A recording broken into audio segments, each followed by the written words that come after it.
and welcome. Let me jump over to the actual scene with you guys. Okay. Oh gosh, that was a much. Supposed to reducing that. We're reducing that. Hello all. Welcome to Middle Earth. Welcome to Lord of the Rings 5e, The Long Dark of Moria. And super excited to be doing this amazing campaign with all of you, and this amazing cast of individuals that I've grown attached to. We've only had a session 1 thus far, but they are incredible. So I'm actually going to ask them to go ahead and introduce themselves out of the gate here. We'll start up at the top with Jazz. Jazz, tell us a little bit about yourself. I am. There we go. I go by Jazz. He, him. I have been a D&D player for the last 8 years, but I have been the past year DMing my own homebrew campaign, and this is kind of me getting back into being a player, which I missed. I'm also a part of the Strixhaven campaign with Mina, who you'll be meeting soon. And I'm having a lot of fun. This is a great group, so I'm excited to play. My character is Fenric Trickfoot. He is a warden hobbit. I forgot. I think it's called the Harfoot. What is it? Harfoot. Yes, he comes from a background of the Trickfoots, which is a kind of the ruffians, troublemaker hobbit family that is known for criminal activity, getting into bar fights, causing trouble, and he grew up in that kind of lifestyle, but became kind of an outlier and was pulled out of the path of crime by a elvish warden who took him under his wing and taught him to appreciate the lands and got into touch with Dayless culture, and then his mentor died, and he's kind of on his own now. And he will see tattoos all over his arms and body that are Dalish inspired, and a testament to his mentor. Amazing. Yeah. Amazing. So good. I love the intentionality of this character, and the fact that he is also a ne'er-do-well, a hobbit ne'er-do-well. Makes me so excited because, burglars, right? Burglars. Hobbits just make good burglars. Okay, let's head on over to Nick. Yeah, hi, name's Nick. I go he, him. I'm playing a character called Magni Korn. Didn't really much about his backstory just yet, so we're gonna go with he just left home because he's bored. So I'm gonna go with that. But beautiful. Yeah. I love that. You are definitely capable of leaving home just because you're bored, guys. Go see the world. But love to have a barding in the group with us. You're going to learn a little bit about the Lord of the Rings 5e while you are here, and these are specialty, what's called both backgrounds and professions that are a part of this system. And so we've got that. All right, jumping over to Sans. Hello, Sans. Hey, so my name's Sans, and my pronouns are she, her, and I will be playing the character of Senna Took. So she's a Fallowhide hobbit, and going on with the burglar theme, she's a treasure hunter. Okay. And... Sorry? No, I said amazing. I was just saying, yeah. Okay. All right. Okay, and... her name is Senna, which is short in Elvish, and she really hates the name and she thinks it's a bit pretentious. So she actually goes by the name of Prim, short for Primrose, which is what she thinks as a very sensible hobbit name. Mm-hmm. And I've thought about her backstory a little bit after our last campaign, and I thought that because she's of Tookish blood, like the sense of adventure overtook her, and she sort of became a governess to a merchant in Bree. So she's so she's traveled to some dwarven cities. She's traveled around because she's adventurous, but she's also like deeply sensible, and she thinks she's very practical. So she's like, I need to adventure, but I need some steady income. So yeah, that is what I have decided for her. Amazing. I love it. A governess.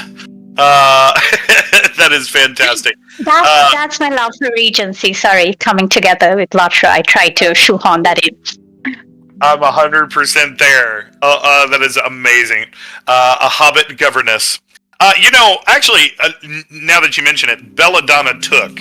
If you've ever read, Belladonna was very much what was she? She was adventurous, but she was also very regal. Belladonna is Bilbo's mother, and she required a whole new Smeal, a whole new house, which Bungo, her husband, ultimately made for her, and that became Bag End, the largest of the houses within the Shire. So anyway, lots of history there. So yes, you are the Tooks are just a group of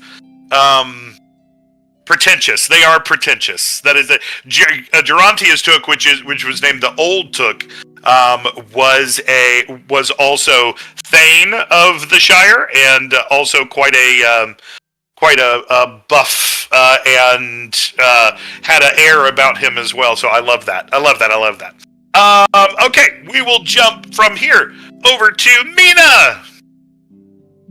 Hi. So my name is Mina. I'm in various other games with David. I'm excited to be playing Lord of the Rings 5e with him. I will be bringing Naradis, but you can just call her Nora. Naradis. Thank you. Yeah, but just Nora. It's okay. Nora's good. And she will be. I was gonna say she's playing, as if she's an actress. Oh my god. She is. She's not an actress. Yeah. No. She's gonna be a Linden elf. Oh my god. Sorry, I've been playing with my character sheet. A Linden elf scholar, specifically for healing, medicine, that kind of orientation. She got really over curious for the lands beyond Linden, and so she's just kind of been exploring beyond the Blue Mountains, and it's getting her into some trouble. So, yay! Yay for that. Amazing. And last but definitely not least, my friend Phoenix from Middle Earth Mondays that we co-stream earlier on in the day. Phoenix, tell us a little bit about you. All right. So yeah, as David said, I am a fellow Lord of the Rings 5e enthusiast and Lord of the Rings 5e streamer. I talk a lot about Lord of the Rings 5e. It's kind of my second hobby. But I also do quite a bit of D&D and have been doing quite a bit of D&D since approximately 2020-ish.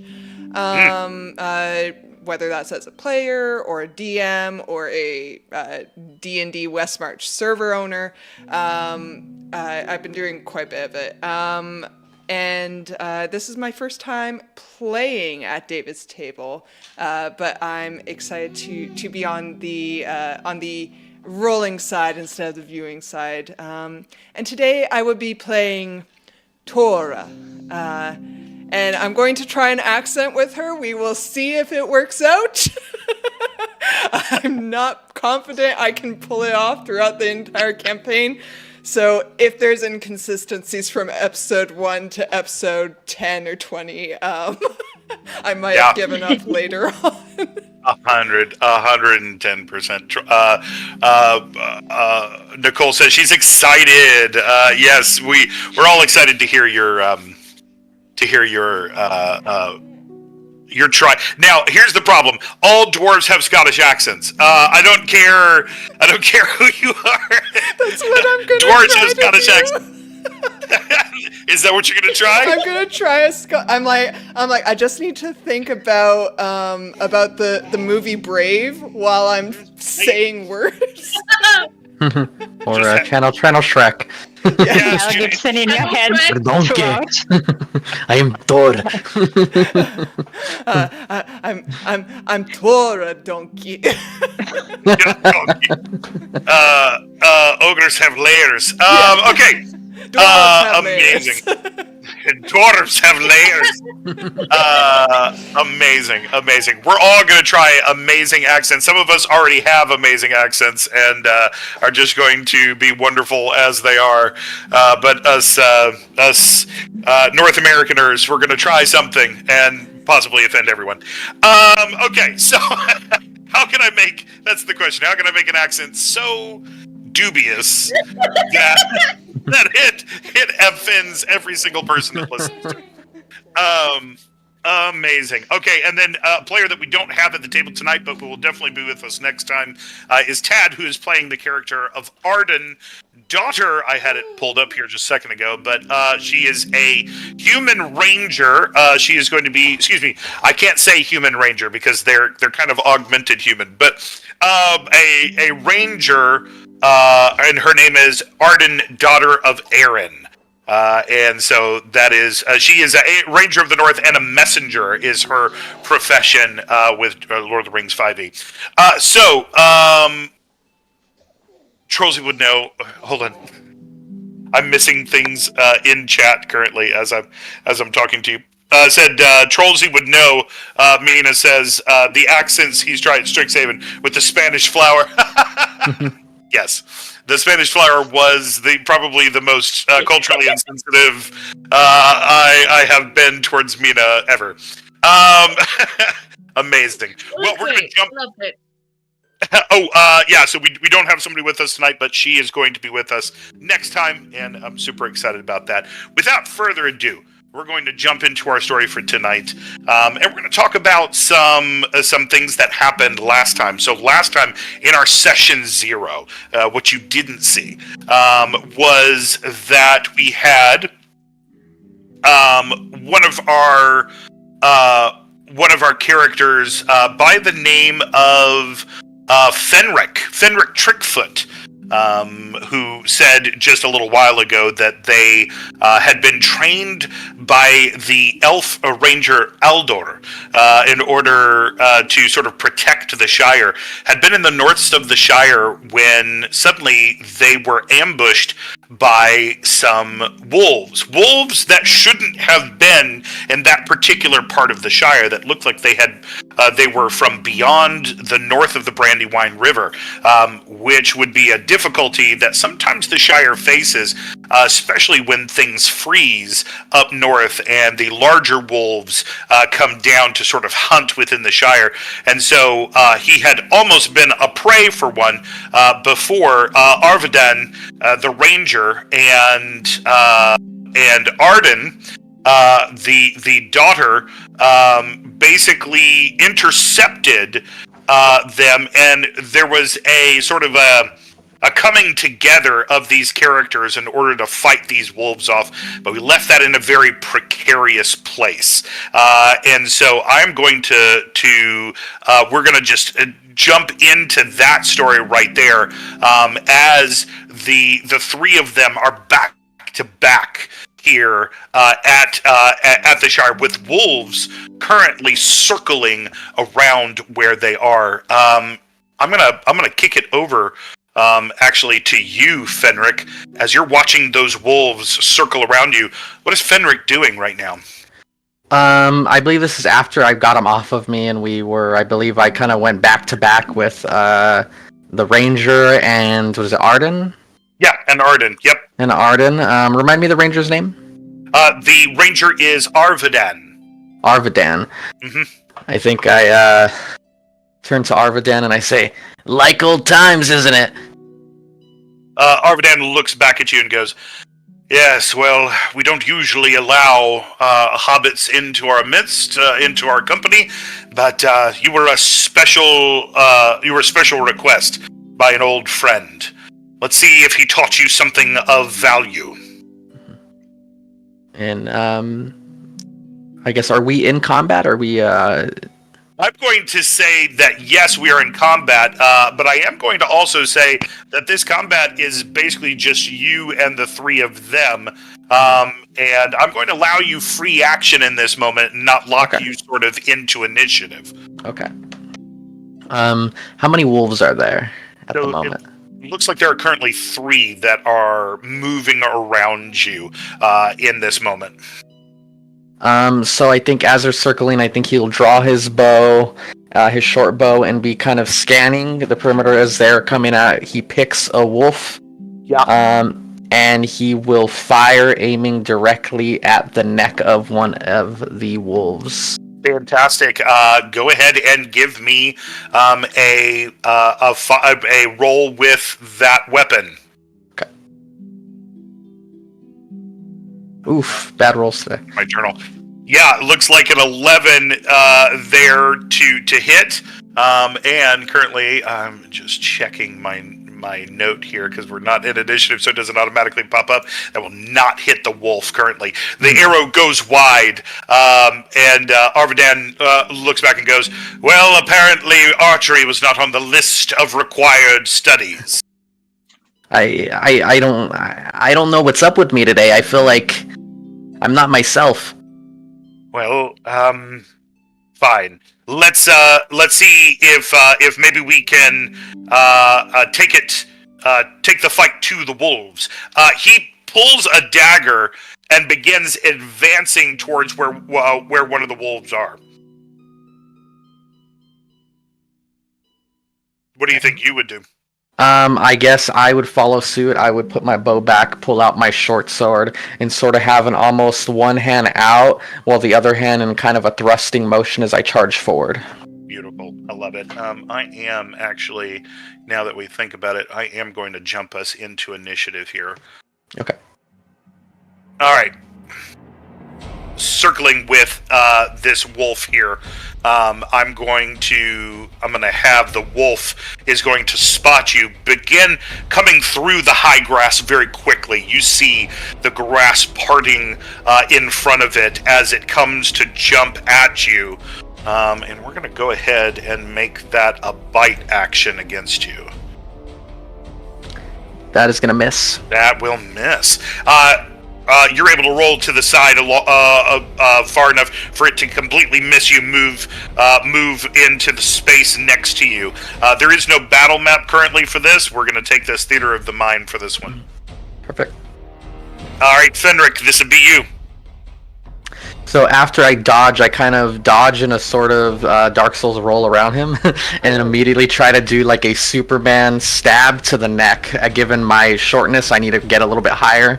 It kind of does like a Troy from Achilles from Troy, and just kind of stabs him in the neck again. Yeah, the big Superman jump. Yeah, totally, 100%. Go ahead. So, let's see.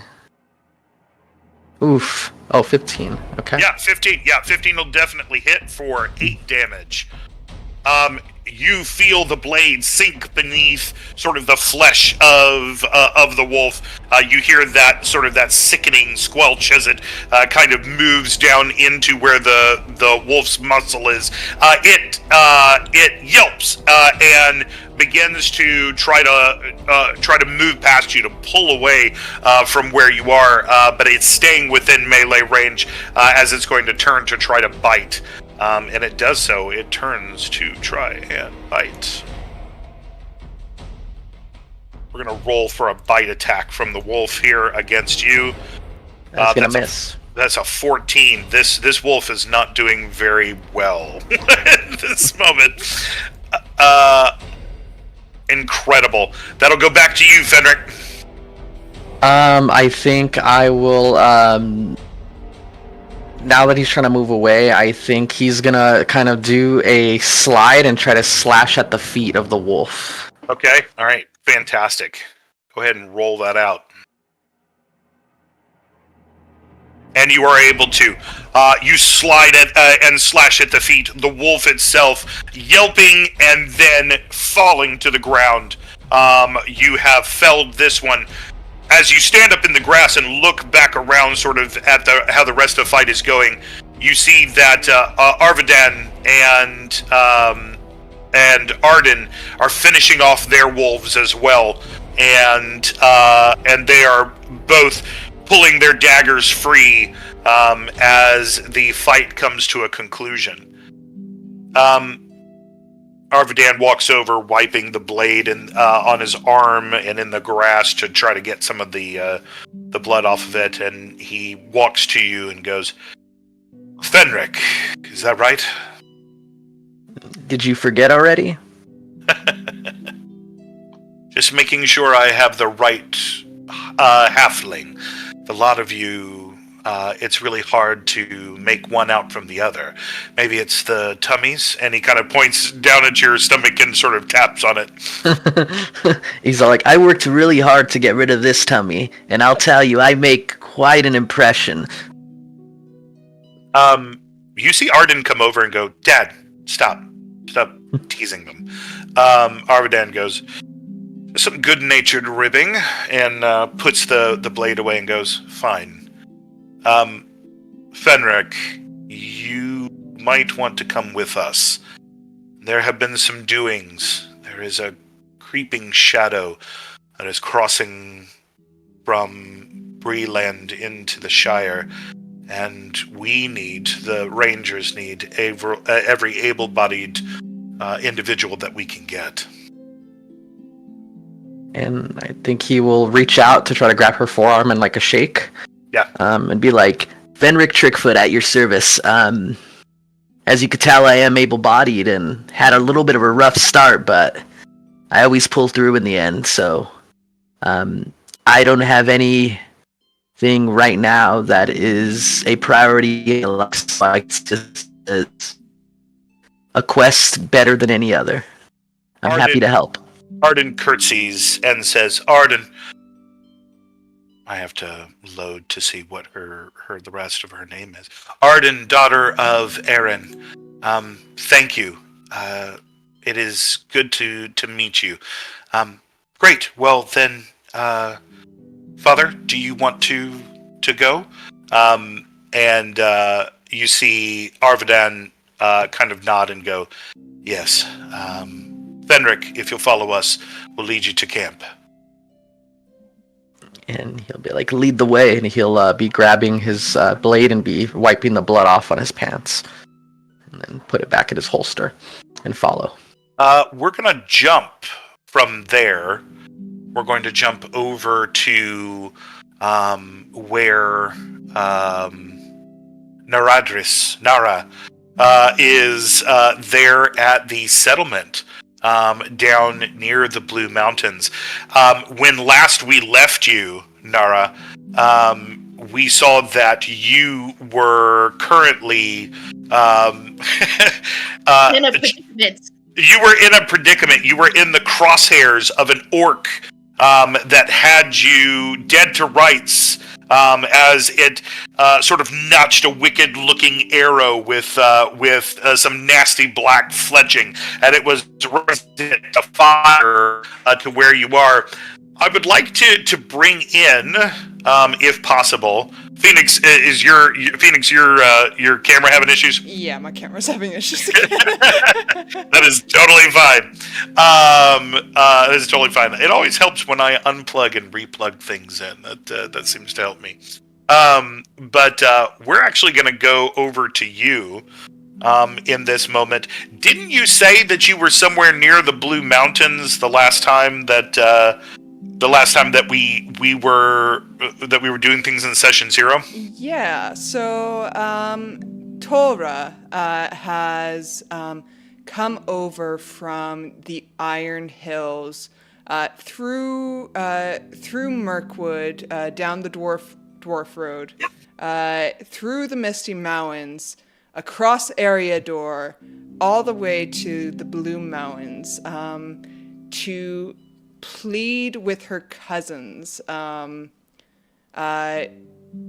try and rally their sense of purpose and glory, to look upon the halls of our foremothers and forefathers.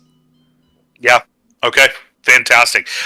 As you are in the process, as you are on the journey, you come into a place where you start to see that there are tracks in the mud beneath you. And go ahead and give me...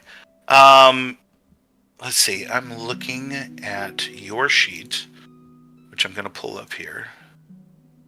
Go ahead and give me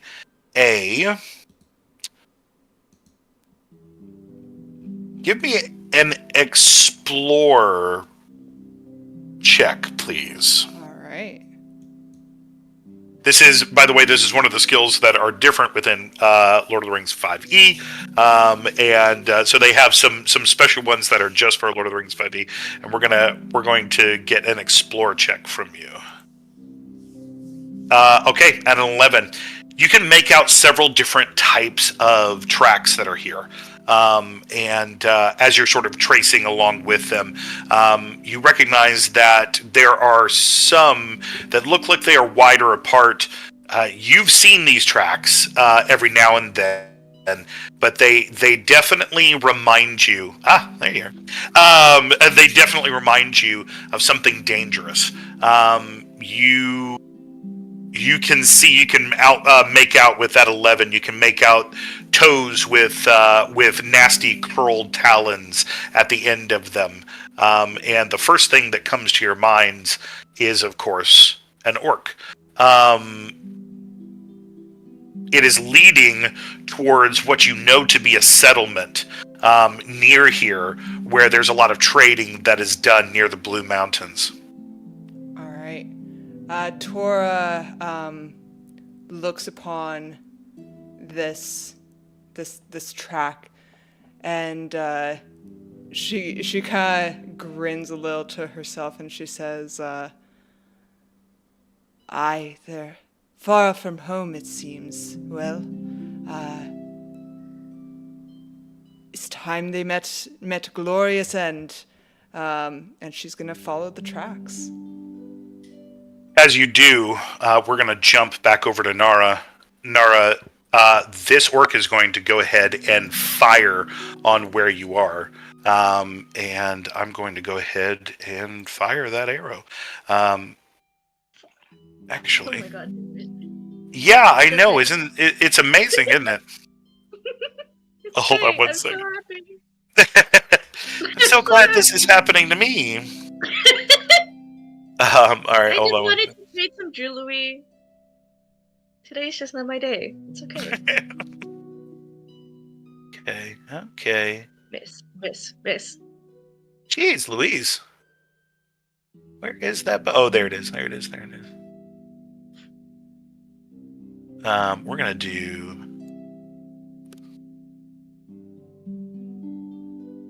I'm a professional. We're professionals here. Just don't. It's just building anticipation. Right. That's exactly what it's doing. Maybe if I could spell short bow. I just realized that my enemy doesn't have the weapon I need him to have. But he's got it now. All right, fantastic. He is going to take a shot at you with his wicked-looking short bow. That's going to be a 22 to hit. Does that hit you there, Mina? I always like killing Mina. Killing Mina is the first thing I do in most of the campaigns. It's going to hit you. It's going to hit you for 2 damage, Mina, as this orc fires a shot that hits you on the shoulder. Nasty looking orc with a hook nose here, as it hits you in the shoulder. Tora, as you are on your way, you hear the sound of the arrow hitting. Yeah, you hear. Good. Yeah, you hear Nara shout out. It's somewhere near in the distance. Tora hefts up her shield and unholsters her battle axe, and armed to the teeth, she goes for it. She takes off with all 25 feet of movement she's got. Yeah, with all 25 feet of movement. Okay, Nara, I'm going to give you an opportunity here. In fact, we're going to go ahead and entering into initiative here with this orc. Ooh. Oh. Yes. Wait, which one do Go I ahead. roll? I don't know. So right above your picture, you should see roll for initiative. Does it give you 2? It gives me 2. Just click 1. Okay. Let's see what happens. Let's see what happens. Oh, look, you showed up. Okay, cool. All right, Nara, I see you here on the thing. Go ahead, and what do you want to do here to this orc? Well, I also have a short bow, so I'm gonna go ahead and pull that out and shoot at him. Fire for fire. Fire. You are going to completely miss him. It's fine. And then last time we checked, I was like in front of a table. Is there any way I can get behind the table and just You want to move to cover? Yeah. Yeah, 110%. move to cover and hide. Okay, yeah, I love it. The orc is going to fire again, this time at disadvantage because of the cover. Boom. That is a 10, which will not hit you. Arrow sticks into the table. Now, Tora, I'm going to say that, look, dwarves are wasted over long distances. They really are sprinters. So I'm going to say that over this short distance that you're able to get there pretty quickly, and I'm going to go ahead and give you your turn as you ride up as you run up into this scene of the arrow sticking into the table and an elf of all things hiding behind tables. Okay. As I look around, so can I discern like escape routes and that kind of stuff? So there's a north coming, listen to me. There's a road coming from the south, heading northward towards where the mountain is, sort of the foot of the mountains are. These tables were basically here, no more than like, hey, we're passing through the area. Here's some wares that I happen to have as I'm sort of dropping them off, heading to another location. There's a tree line from one of the forests that is just probably about 20 to 30 feet from the actual table that's flipped over. That's where the orc is. So really, honestly, you and Nara could attempt to run. Not sure if the orc would actually follow, since it is midday and the sun is high in the sky. Okay. Just so I'm aware, Tora, after kind of assessing the field, making sure that we aren't going to get locked in anywhere, brandishes her battle axe and she says, "For Khazad-dûm!" and I would like to attack him. Yes, come on, roll that attack.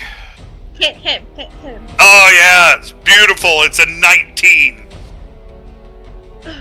Go ahead and tell me your slash here. Tell me how it affects him. Does he go down with this, or is he just wounded with this? No, he is wounded. Okay. Tora takes her axe and noting the hand that he would have used to fire the arrow, she completely severs off his thumb. Rendering that hand a little bit more making it a little bit more difficult for him to fire his arrows, and she says, "How about you pick on somebody your own size?" You hear him say, "Oh, filth. Elf filth. I'm going to stick you in the belly." And he draws out this nasty-looking knife. About this time, Nara, you see this dwarf run into battle currently here. What are you going to do? I'm just gonna go ahead and shoot the orc again and try. Okay, beautiful. I love it. Help her. I can only do so much. Girly pop. Amazing. 19 to hit, 9 damage. Even as he says, "I'm gonna stick you," all of a sudden his eye sprouts an arrow, and just falls to the ground. And we will exit initiative there. We did it! Oh my god! That's not his actual reaction. Oh my god! I didn't think we would actually. Oh my god! I got so scared. I thought I was gonna die. This is not my day.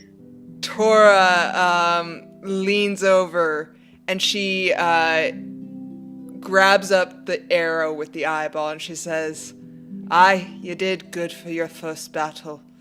Now enjoy the spoils of your kill." And she hands over the arrow with the eyeball. That was like looking at. She was looking at you the whole time as you're like holding this arrow, and she's like a little disgusted, but a little like, this must be a dwarven thing. This must be like something I don't understand. And then you hand it to her, and she's like, you should keep it. You should hold on to it for me. I think you'd enjoy it more than I will. Tora, she nods and she says, "You're right. The glories of battle should be enjoyed with some great ale around a campfire. Tonight, with and company. She will Yes. pluck the eyeball off and stick it in her pocket. Okay, I need for you, Nara, I need for you to give me, you're let's see, medicine. Yeah, I need for you to give me a medicine check. Okay. 17.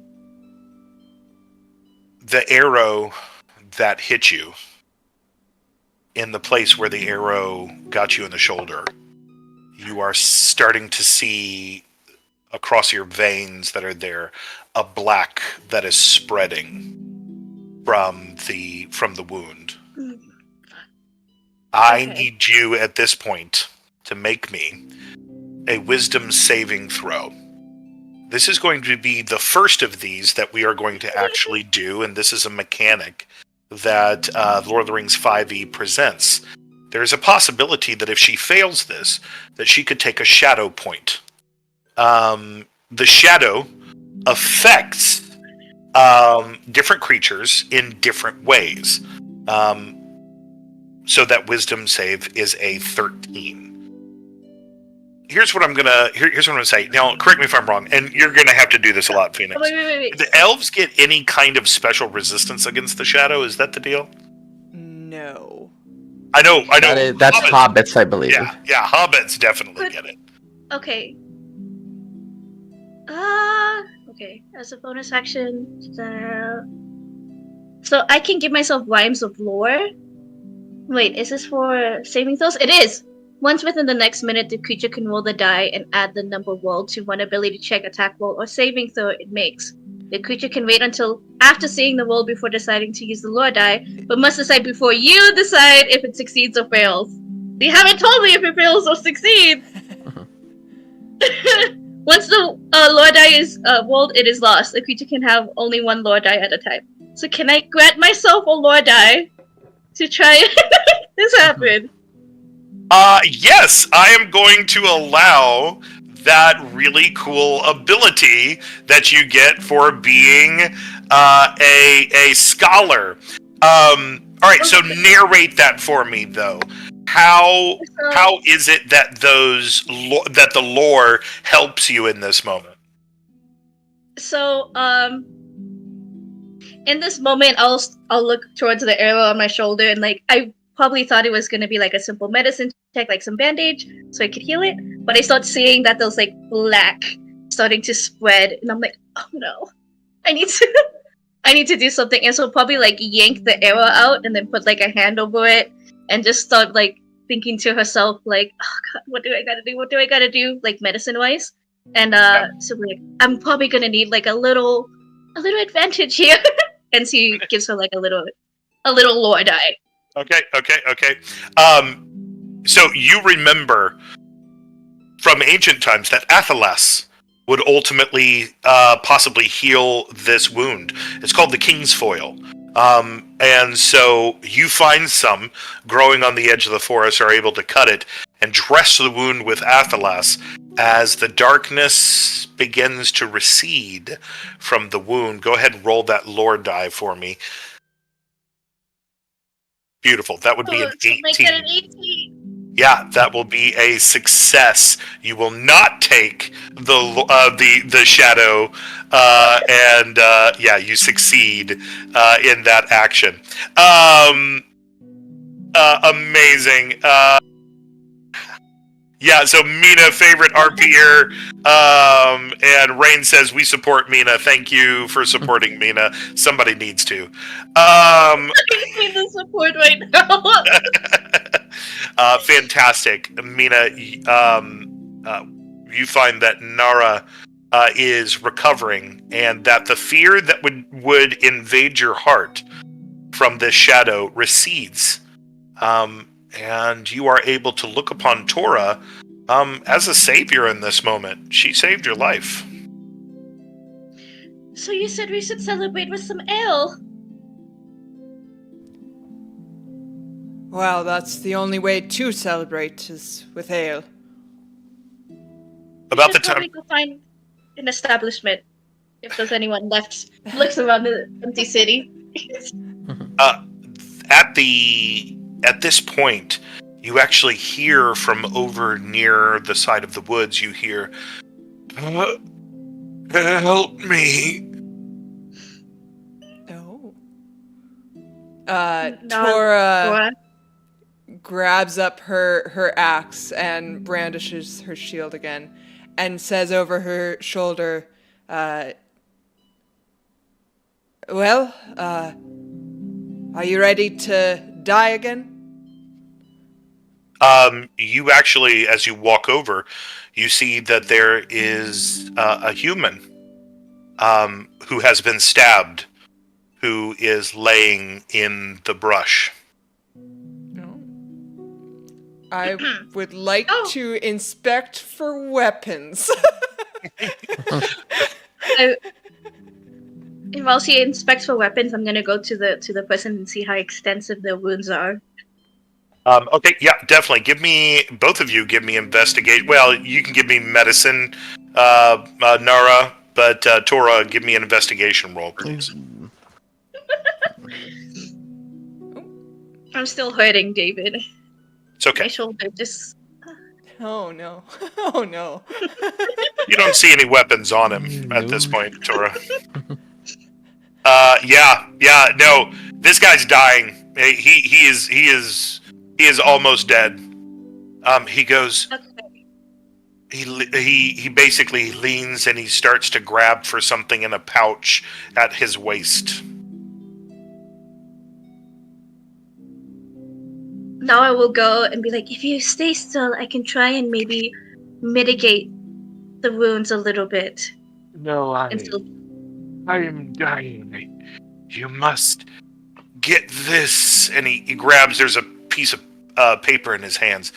You must get this to the leader of the Dunedain. And he holds it out. Now I will go ahead and grab the piece of paper gently and then hold his hand like this. It's like, it's gonna be alright. Do you want me to at least make this a little less painful for you? He goes,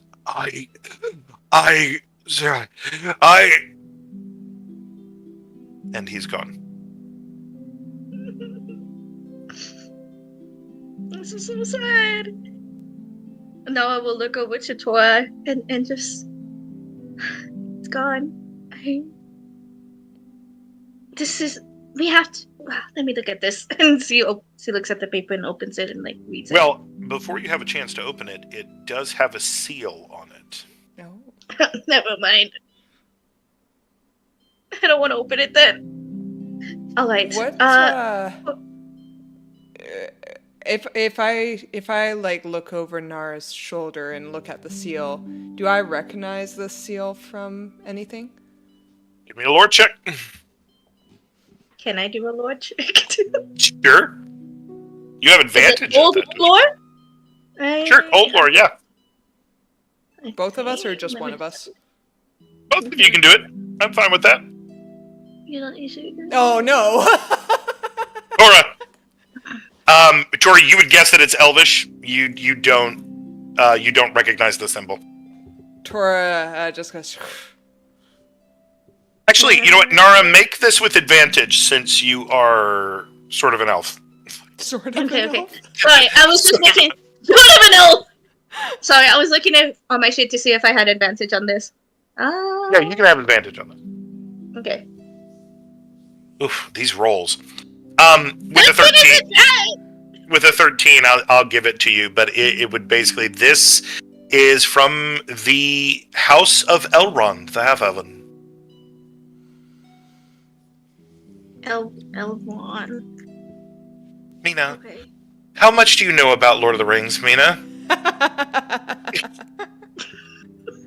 Do you on a scale of like 1 to 10? It's like a 2-3. Oh. So enlighten me, David. You know what? Do this for the audience who haven't seen We need some exposition. David, don't do this. I mean, I recognize Elrond, but like, No. do not do this. No. Look. If there's any lore that the Phoenix or I needs to drop on anybody, we will definitely do so. But this is Elrond. Mother frickin' Elrond! You know what I think that this is actually a beautiful moment writing it because down the right now. audience gets to watch Mina fall in love with Lord of the Rings for the first time. Yes, that is right. That is right. You don't even And I was know writing notes with Elrond them. yet, but you will. But you will.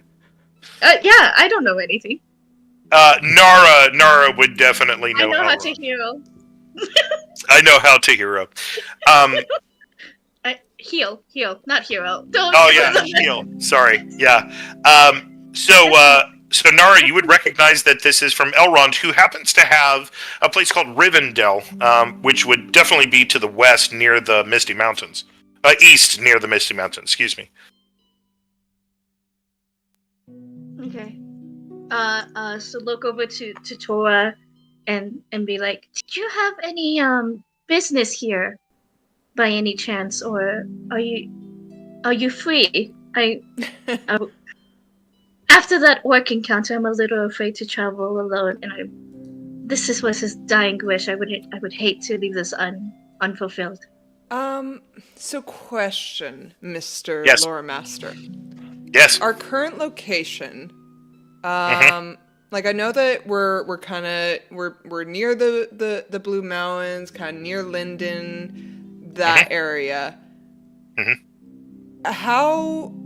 How close are we to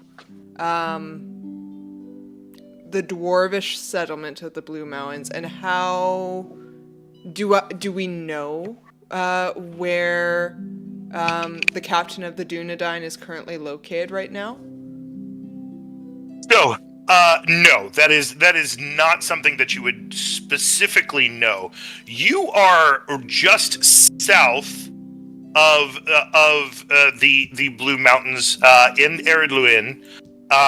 You are on the other side. You are not in Forlinden. You are on the other side of the mountains.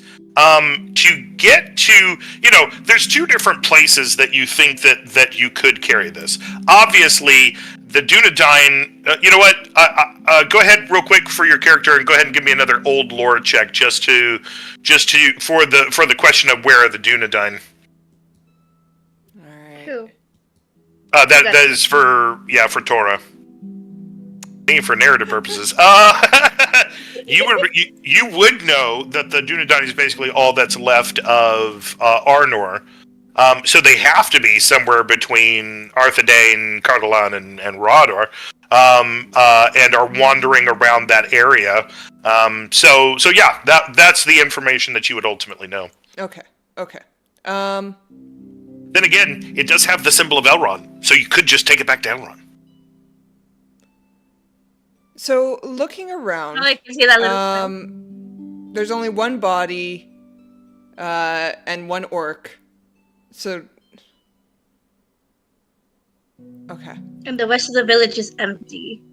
Okay. Well, it's not even a village; it's basically a fruit stand by the side of the road. I mean, it's basically the deal. The fruit stand is empty. The fruit The stand little is empty. marketplace. All right. From the footsteps earlier, Tora, you could basically guess that a lot of people ran away from this spot. Yeah. Well, I think we need to head to my people in the Blue Mountains for some more information. I was on my way there anyways. Perhaps they might know where the captain of the Dunedain is. Sounds good to me. I don't mind. What is your name, by the way? Oh, pleasure. So he puts her hand out. Noah. Well, not Aris, but Noah for short. Tora will reach out and grasp your forearm. And kind of like,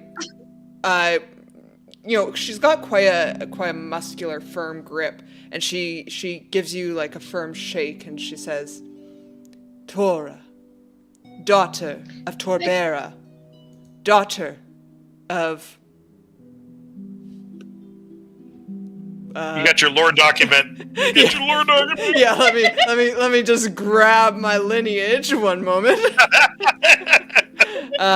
Daughter of Thel, daughter of Hala,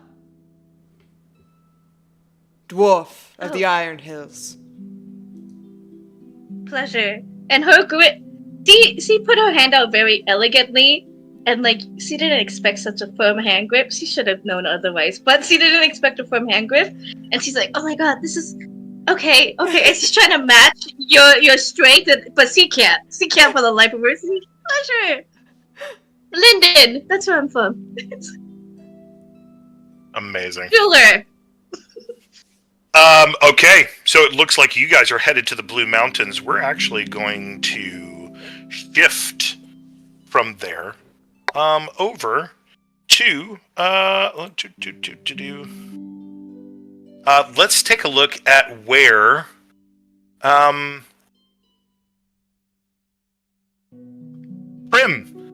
Took is. Where are you right now, Prim? You were on. You were just a second ago. Oh. Can't hear you, Prim. Okay, can you hear me now? Yeah, you got you. Alright, I'm back. Okay, so I could be near the Blue Mountains, so I could be somewhere near the Shire where Fenric and our ranger is. I have options. For narrative purposes, which one would? You know, here's what I'm thinking. Oh, I love the idea that you are actually in.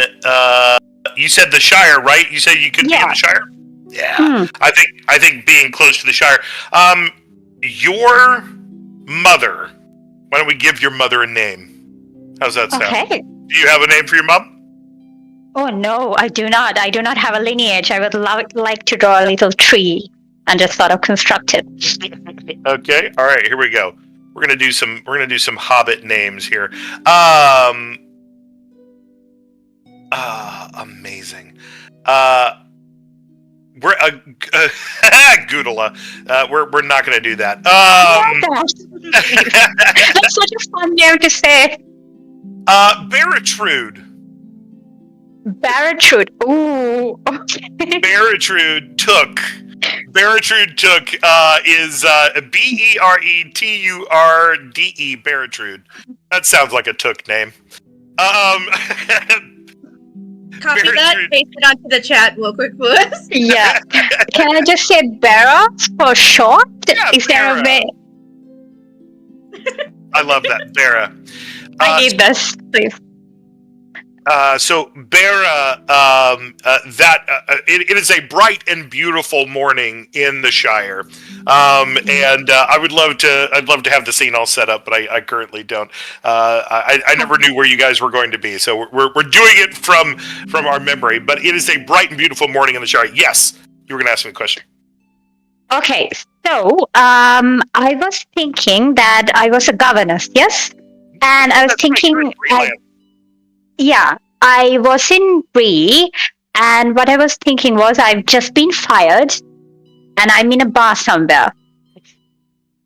Fired? What did you get fired from? So what I basically did was sort of, I inspired the daughter of the house to run away and chase her dreams. And now I've been fired. Love it so much. Okay, who did you inspire? What was her job? Okay, so she was the daughter of the house. She was a human, and I haven't come up with a name. Let's just call her. Okay, Marigold. Why not? Flower names.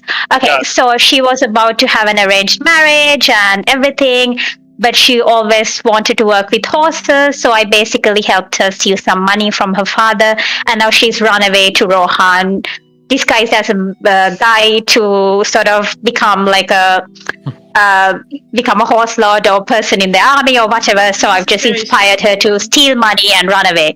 And now I'm hiding, people are chasing me, and I am drinking. That's where I'm at right now. I want Marigold's story. I want her biography. Yeah, I have to have Marigold's story. That's Shakespeare, 12th night. That is, Prim, that is amazing. Senna, that is amazing. Okay. Alright, I'm gonna play that out. As the father of the house, the governor, basically, as you're sitting across from him, as he is in his armchair, his face is somewhat red as he goes, so I received word that you have told my daughter to run away to Rohan. Is this correct? I didn't tell her. She asked me about options and I advised. I cannot tell another adult what to do. She made her own choices. He stands up and moves towards the cabinet where he keeps the alcohol. And he grabs a bottle and a glass and pours some and takes a sip and just stands there for a moment and goes, she is 16 years old. Well, she was old enough to get married. At this point, can we say his back is to me and I can sort of sneak towards the window and try to climb out? That's what I'm trying right now. You hear him saying, okay, well, you are fired. You have been let go.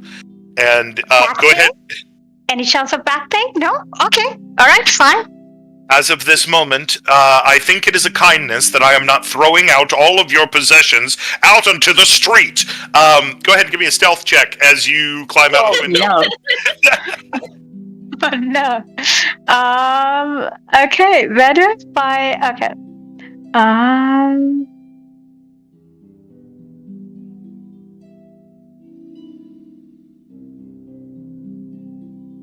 Oh, no.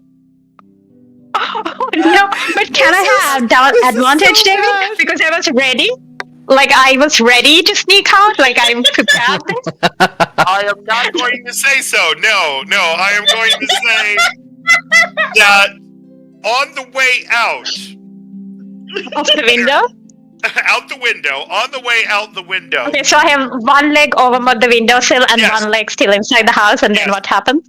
Yeah, so you accidentally kick over the oil lamp that has been burning for a little while, and it immediately smashes onto the floor and begins catching the curtains and the dresser next to you on fire. The governor wheels around, drops the glass, and goes, "What in all of Middle Earth?" And immediately grabs something to start trying to douse out flames. What are you doing, Senna? I scream, "I'm so sorry!" and I jump out with like half my cloak on fire. And can we say as like there's like a trough of water under the window, and I'm just in that, and with a horse just staring at me. Yes, we can say that. Yes, we can. Oh no, a donkey! I can't get on a horse. This is a donkey. Right. It is a pony. A pony. We're gonna say it's a pony. Anyway, the lead of the. So go ahead.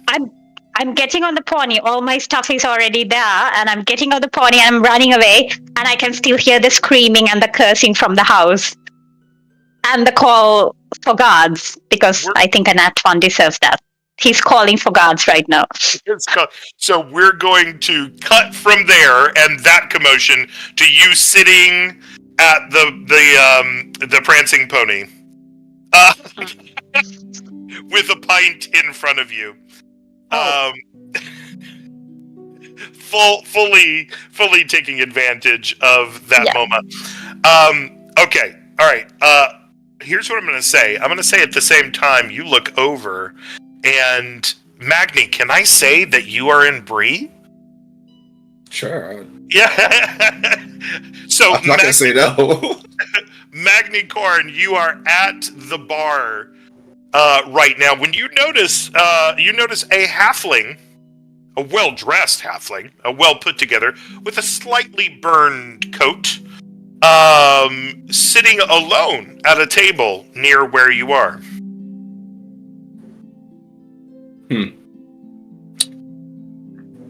I gonna look at her. Just take a second to analyze everything you mentioned, and I'll just say, under my breath, and say, she's probably been through a lot. Let's leave her alone. I'll just go back to my drinks. There's a kindly barkeep named Bartleman, who comes over and says, "Well, a halfling. It's been a while since I've seen one of you around here." Oh, well, I didn't intend to be here. It's just, I'm not here right now. Can we say that? I'm not here. I'm asking him, like, can he not notice me right now? He goes, "Oh, none of my business. You know, what you do with your time. Will you be needing some rooms? We have some nice halfling-size rooms." But I reach into my, so Prim basically reaches into her pocket and pulls out her coin purse and sort of appends it and find like a single lone coin, just sort of skip across the bar, and she's like, can I wash dishes? I am very good at washing dishes. Oh, washing dishes. I mean, I suppose I could use some help around here, for sure. Let me see what I've got in the back, and then I'll be able to tell you. And he turns around, kind of scoops up some things that were left there, and heads towards the back. About that time, a rather tall gentleman with a very long gray cloak and a gray pointy hat with a walking stick comes in and passes between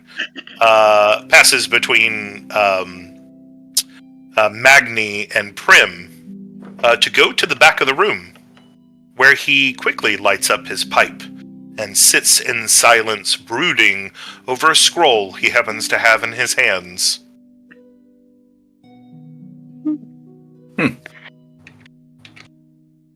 Okay. Okay. There's a moment where he looks up from the scroll and his long, bushy eyebrows that almost extend past the point of his hat sort of quirk at the sight of you, Prim. Oh. So, can I say Prim knows who he is because he frequents the Shire at times, so she may have some knowledge about who this person is? Yes, this is Gandalf, the guy with all the fireworks. Yeah. Yeah, exactly. So she knows, right? So basically, I'm going to say she's misplaced her pipe feed, and she could really use a smoke, and she didn't pack that when she hurried out. So she's going to head over there and be like, Gandalf, I have had a day. Could I have some? Could we sit in silence together? Prim, what a pleasure it is to see you again. Yes, you must always pack the long-bottomed leaf before leaving the Shire. And he... Yeah, go ahead. Well, I've had a little bit of misfortune. I'm not fully prepared to face it right now. I'm just at the drinking and smoking phase. So, yeah, just looking to sit in silence and smoke and drink, basically. Yes, Gandalf. What is a cook doing this far outside the Shire? As he sort of passes you a packet of Old Toby. So she takes a long inhale and just lets out like a long breath and just takes a second and she's like, I was going on an adventure, but then it didn't really work out the way I wanted it to. Yes, your family has a tendency to get themselves into a bit of trouble every now and then. But Gandalf, I was supposed to be the practical one. I thought of myself as the practical one. I have never found hobbits very practical. Neat, tidy, conscientious, but not quite practical. Yeah, I might have to face that part of myself now. When I met your cousin Belladonna, she was a feisty and enigmatic woman. And she learned that sometimes it's better to live the life close to home. Perhaps this is too far out for you, Miss Prim. Well, that's true, but I don't know. I wanted to get away from it all, from the expectation of being bold and fiery like Belladonna. I've never been like that. I will say this. This is not a good time for halflings to be traveling. There is darkness in the land, spreading. And all my thoughts have been on this lately. Rumors of creatures in the east. I would stay as close to home as I possibly could. Okay, so hearing this, Tena is intrigued. She wants to know more, so she perks up and she goes, "What kind of darkness are we talking about?" Don't be cryptic, Gandalf. Cryptic. Not abide cryptic. Well, I can't dissuade you, as neither I could dissuade your great-great-grandfather of much either. However, I will say that if you're going to go, it's great to have a companion with you. I won't tell you exactly what's going on, but I will lead you to someone who could possibly turn you on the right track.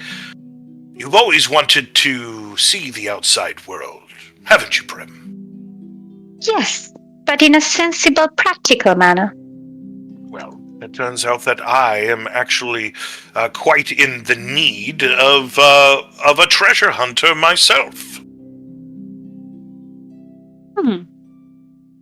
There's I could do that. There's a Okay. specific weapon of great value that an associate of mine is looking for. Happens to have been lost during a battle some time ago. Okay. I need you to join with some other friends and meet me at Rivendell. There I will tell you more about it. Unfortunately, I have some business that I have to see to. I am currently hunting. Okay. Is there any guidance on how I am to meet these friends? Once you get to Rivendell, it will become very apparent to you. Oh, you're going to need someone to come with you. Excuse me, sir! And he kind of raises up his voice, and he is definitely talking to you, Magni. Just look, and I'll say, I'll just give a nod, or like a motion like I'm listening. You seem to be, quite a stout man. Are you from the Bardings? Oh, did the hair give it away? But yeah, I am. No, not quite. However, my friend here is in need of an escort. Would you want the task? It would pay handsomely. Oh, this is a job request. Oh, sure. Very well. Then, what is your name, sir? Magni. Magni. Magni, this is Stena Took, but she prefers to go by Prim. Miss Prim? Pleasure to meet you. Mm-hmm. So, I am, Oh. Oh, so Gandalf, I wanted to ask, is there any way of getting an advance as per traveling money? Because I am a bit short at the moment. well, I could cover for most things. I am from the ferry. I used to. Oh. Well, yeah, the city I'm from is pretty prosperous, so I found a lot. Okay. yes, ever All right. since Dane has been in the mountain, the town has quite flourished, hasn't it? Yeah, it did. I remember like yesterday, when I was there. I knew a barding myself. Really? He's a good man. Who was it? I think that's a story for a different time.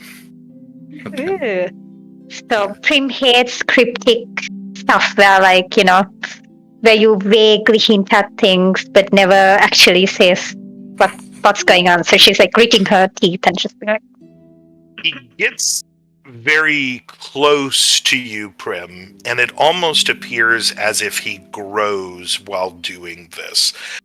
Like he gets bigger as he gets close to you, and he goes, "Now listen to me, Prim. This is a very important task that I am trusting you with, and I am expecting you to follow through with it. Give me your word that you will do so." you have my word, upon my honor. You have my word.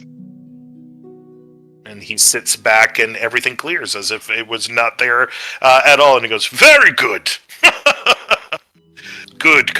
And the payment for your help, Mr. Kind of asks for your name. Corn. Magni Corn. Born. Simple names. It's what I appreciate about the Bardings. Yeah, I totally didn't make that up. Anyway, so we're going to Rivendell. Yes, it's just a short jaunt from here. I'm sure that you will find it very easy to get to. However, I will say this. Keep to the roads, yes? Oh yeah, that's fine. I have no intention of letting the person I'm escorting get into danger. Well, I have to be off. I am currently looking for I tell you what. And he finishes his pipe and he turns it over and knocks out the tobacco of it and puts it back in his staff, and he goes, I tell you what. If you were to see a little creature, you might even miss it out there in the brush. Large eyes and skin, pale and almost translucent. Goes by the name Gollum. If you were to see him, would you tell me once you get to Rivendell? Of course. Large eyes, pale creature, small. Any other features I should know of? Well, once you look at him, you would wish that you had not. Okay. All right. So I would regret looking at him. Yes. Beast or humanoid? Excuse me? Beast or human-like? Oh, he's a little bit of both, actually. Oh. Hmm. Okay. Does he have specific clothing on that we can identify him with? You'll know him when you see him. Oh. Anyway, I simply must be off. And he gets up from the table, kind of pulls his hat down a little bit, pushes his cloak around him a little bit more, and heads for the door. Can I say, sorry, Prim Yeah, sort of sleight of hands the pipe and just sort of tries to secret it away because she doesn't have one and she really wants it. So you are trying... Smart decision. Still from Gandalf. Let me just... Still from Gandalf to Grey. This moment. You She's making are... all the bad decisions today. I won't make you roll. You take the pipe from his staff. Gandalf knows you need it. And when he gets to the door, he turns around and he goes, enjoy the old Toby. And Thank you. he heads out the door. As soon as he leaves, I'd look at Prim and I'll say, who's that? Oh, Gandalf. He sort of hangs around sometimes. Just really good fireworks. Brilliant at fireworks. Okay. Gandalf. It's pretty cool. Good at fireworks. Yeah. I feel like I should know that name. Nah, whatever. Let's go. Okay, let's go. Fantastic. And you guys are on your way. So it looks like right now, the pairings that we currently have put together are Ferric, Trickfoot, and Arda. Fenric. Fenric, that's what I said. Fenric, Trickfoot, and Arda. We have Tora and Nara going in different places, or together, headed towards the Blue Mountains. And we have Prim and Magni that are currently headed off to Rivendell. What a start to a journey, everyone, that we have going on here. So here's what we're going to do. We're sitting right now at 8:37. We're going to take a 10-minute break just to use the restroom and those kinds of things. When we come back, we are going to continue following our groups of individuals as they head to their different locations. However, there is something in store that will draw all of our characters together for the fellowship that they will be embarking upon. Thank you so much, everybody who is currently watching. Stick with us. Don't go anywhere, and we will be right back. Thank you so much. See you in a minute.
they are allowed to they're take. getting snacks. Say again? I'm sure they're just getting some snacks. They're just getting the snacks. That's what it is. Welcome back. Thank you, Rain. Appreciate you. Hey, appreciate everybody who's been watching. And while we're waiting for our others to sort of return back to the table, let me tell you guys about a couple of really neat stuff that's coming up. So on Monday we have Middle Earth Mondays. The Phoenix and I actually just finished up a really great session this morning of Middle Earth Mondays, going through all the families of the dwarves. Everybody was there, and we took a look at the dwarves from the line of Durin the Deathless all the way down. Mina, you should really come to Middle Earth Mondays and learn as much as you possibly can. You know, I think it would actually be really fun to have Mina as like a guest, and just like we do a quiz before at the beginning, like, you know, a general knowledge quiz, and then we do a quiz at the end to see how much she has. It's like school. Sans, you were gonna say something. What were you saying? Oh, no, I was thinking we should do this for all of the classes, like for hobbits and the dwarves and like.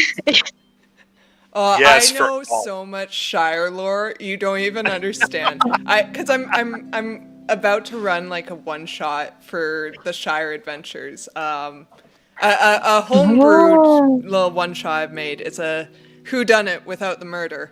Oh, I love that! Like, well, is it like some really cozy sort of stealing thing, not like a murder thing, but just like someone stole someone? Pie eating contest, and the mayor has been poisoned by the pie. Oh no! This is just It's a who done it? Who poisoned the mayor? like a cozy English mystery, just set in like the Shire. Yeah. Perfect. That's awesome. Perfect. But because of that, I know so much Shire lore. Like, I know so much. Okay. What kind of pies do hobbits eat? Oh, I have all sorts of pies. They've got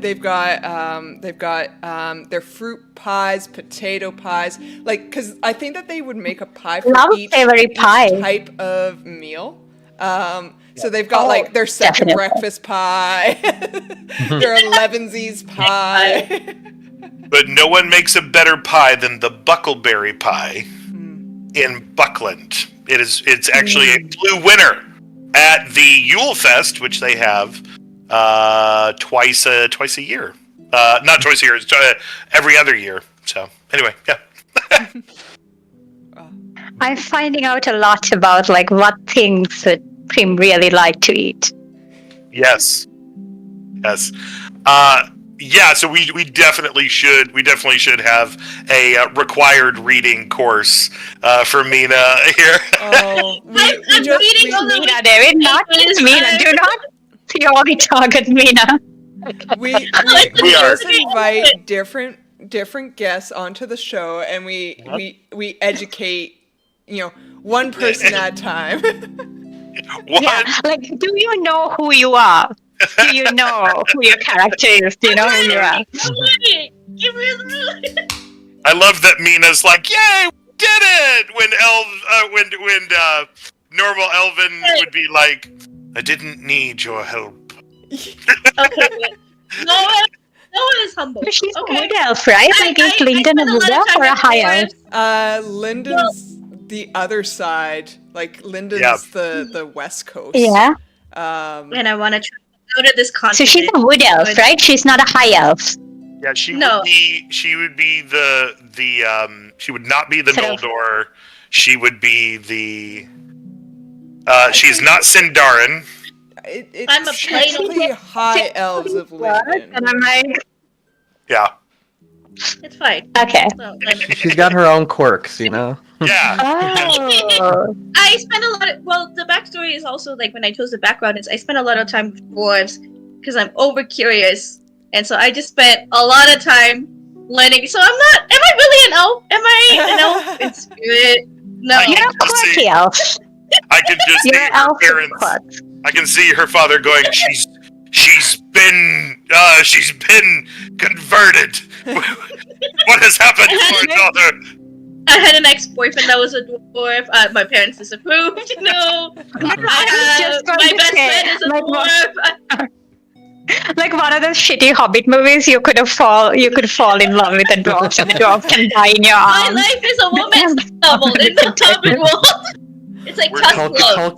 Tolkien's turning over in his grave right now. I know, right? But that's an actual Hobbit movie. Gimli and Legolas were the elf dwarf love story.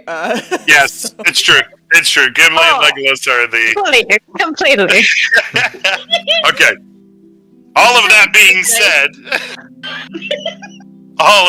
said, we are actually going to jump back to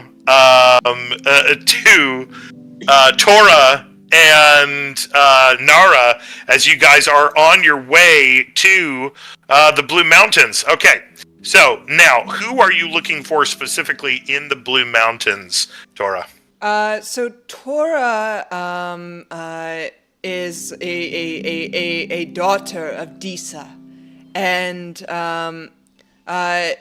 the sons of Durin and Disa, one of their sons, Gamli, the sons of Gamli, made their way to the Blue Mountains, and after having failed to convince her cousins from the line of Durin to join her to go to Khazad-dûm, she is now requesting the aid of her cousins in the Blue Mountains, who might be able to see some sense. So she's specifically seeking out her cousins. Yeah. I'm just trying to think of who all is there during this time. So it would be right before the War of the Ring.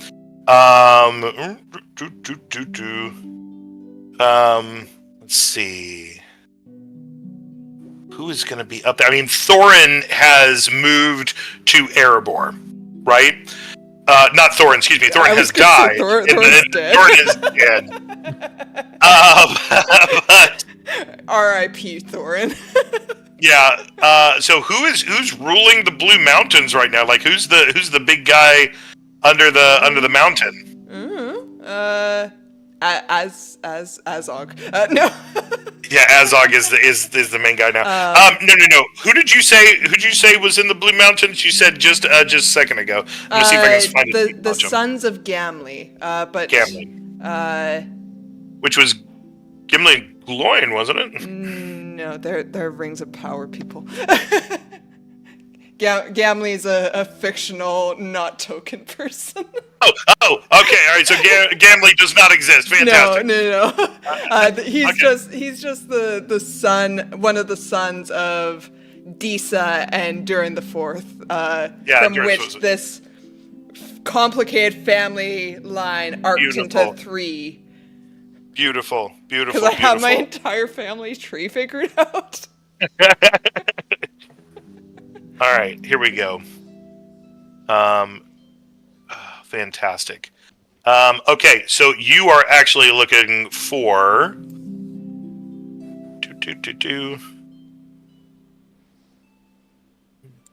Let's go. Calaith Aelhorn. Ooh, could you spell that for me? Yes, in fact, I can put it in chat. Ooh, thank you. Calaith.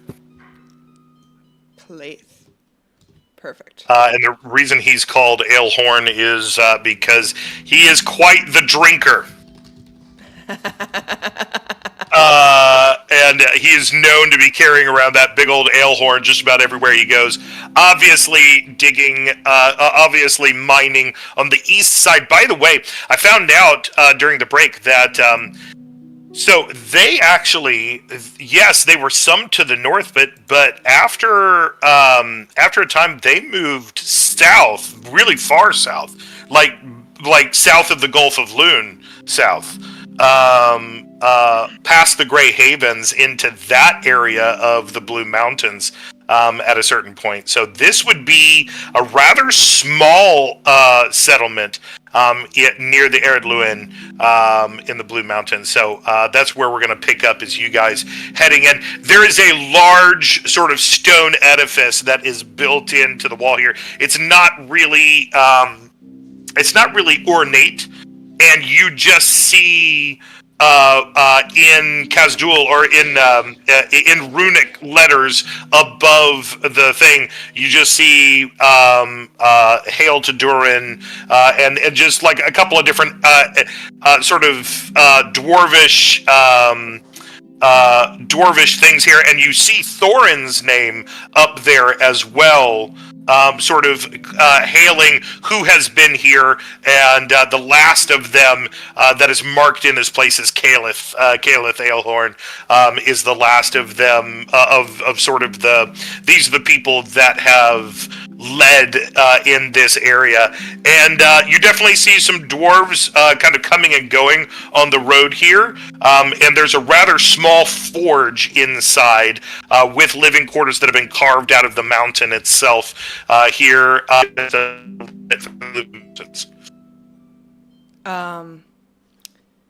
Tora would, seeing these names, she would reach out her hand and begin to trace some of the runes of some of the names. And a look of both wonder and longing passes over her face as she traces the runes and eventually comes to rest on an empty space underneath. At that, you hear behind you, and Nara, you look over to see a rather tallish dwarf, actually, which is a strange thing to say, but with long hair braided in the back, long gold hair braided in the back, with the front of his pate completely bald, but it's like he lost his hair up top, but the hair that has grown here is braided in the back. And large beard that has several different sort of silvered cuffs that are a part of it, and it's sort of woven together in a very intricate pattern. And you hear him say, "In search of glory, yes." Tora sighs sadly, and her hand begins to ball into a fist. And she just kind of bangs the empty space once, and she says, "Aye, but glory has evaded me. But perhaps it won't." And she turns around, and am I looking on the face of my cousin? You are. Perhaps I can find glory if my cousin were beside me. Oh. You're a pup. Wouldn't know glory if it spat in your face. Oh? Noah's watching this interaction like, should I chip in? I feel like you guys go. There's no glory. There's no glory to be found here in the Blue Mountains, cousin. But perhaps there is some family. And he grabs your head and sort of like puts his head on your head, you know, and sort of like this family kind of greeting, and goes, "So, are you tired or hungry or thirsty from your travels?" Tora will grip the back of his neck and kind of in acknowledgement of her cousin Caliph. And she will say, "Aye, the road has been long, and for some, it has taken a toll on our bodies. Bodies. Yes, also our batis. Yeah. Keep going. I'm loving this. Let's do it. Yeah.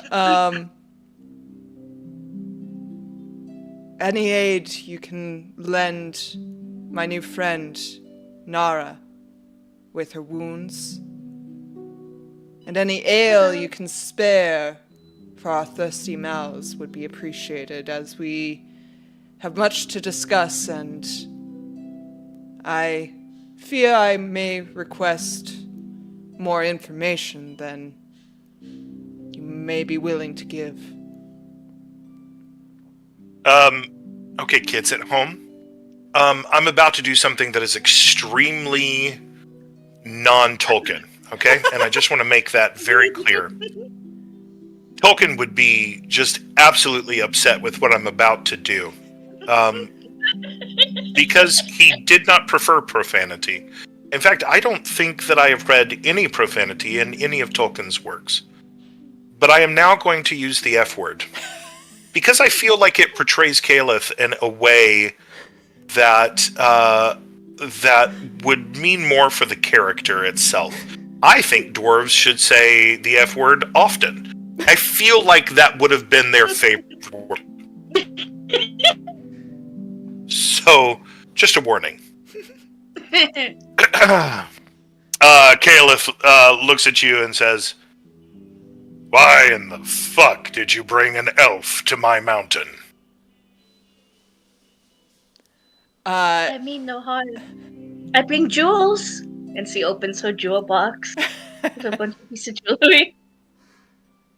Well, why didn't you say so? Welcome to the Blue Mountains! He basically just grabs the two of you, floats, and leads you into the main hall. Quickly gets you guys drink and food, and before long he is sitting around. They've basically taken a barrel and they've just put like a flat round thing on top of it, and he's sitting around. Say again? A pallet. Yeah, just a pallet that they've like put on top of there, and he goes, "So, cousin, tell me of the outside world. I've been holed up in this mountain for a long time. Why do you come this way? There's nothing for you out here." Tora will swirl her drink and she'll say, "The outside world grows darker and darker, but there is light to be had. After the war, the battle of the 5 armies, orcs have been seen seldom in the Misty Mountains. There's rumors that what little there are is feeble and weak." Well, after the battle of the dwarves and orcs, after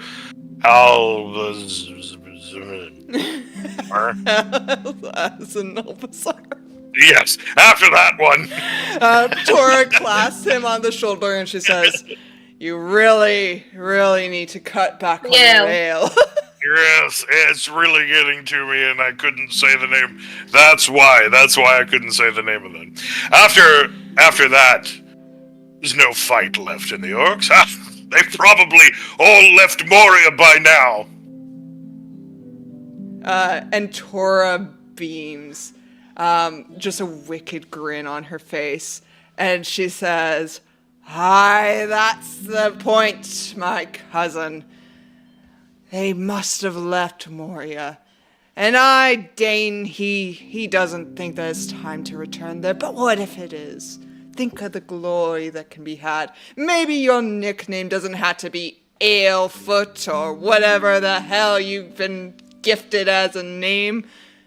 Maybe you could have a name of real glory. Something to discern yourself amongst the wise, amongst the powerful, amongst the kings and queens of our race." You talk real nice for a daughter of Disa. I can't say that I've met a finer son of Gamley to listen to me talk. Listen, there's no glory for us here in the Blue Mountains. Not since Belagost and Nagrod. We're a broken tribe here. Sure. We can provide... we still provide beautiful jewelry, but we've been reduced to merchants. It's not a life for a dwarf. But I do not have the strength to return again as I used to Erebor. And I will not sit under Dane. He and I still have unfinished business. You, elf, Yes. sing me one of your songs or whatever. What have you been about? Tell me one of your epic tales. I can for sure play for you. And so leave like her the whole time she's like been at the table with her little jewelry box, like looking at different jewels to like put in Tora and her cousin's hair, like, oh, this would be really beautiful. Gold suits, all this and that. And then so close her jewelry box and so grab her lyre. And so, stand like near the front-ish, performance area.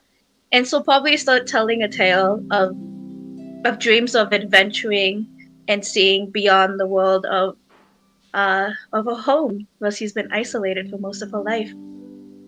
And yeah. Go ahead and give me a performance. Let's see, is there performance in this? Yes, there is. There is. Give me a performance check, please. 14. What? It's not bad. You see a single tear fall down Kayla's face. And he goes, that was beautiful.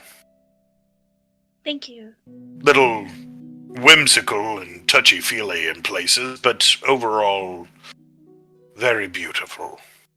Yeah, I'm only 125 years old. It's still pretty young. Dane seems to be getting up in the years himself. How old is he now? 200 something?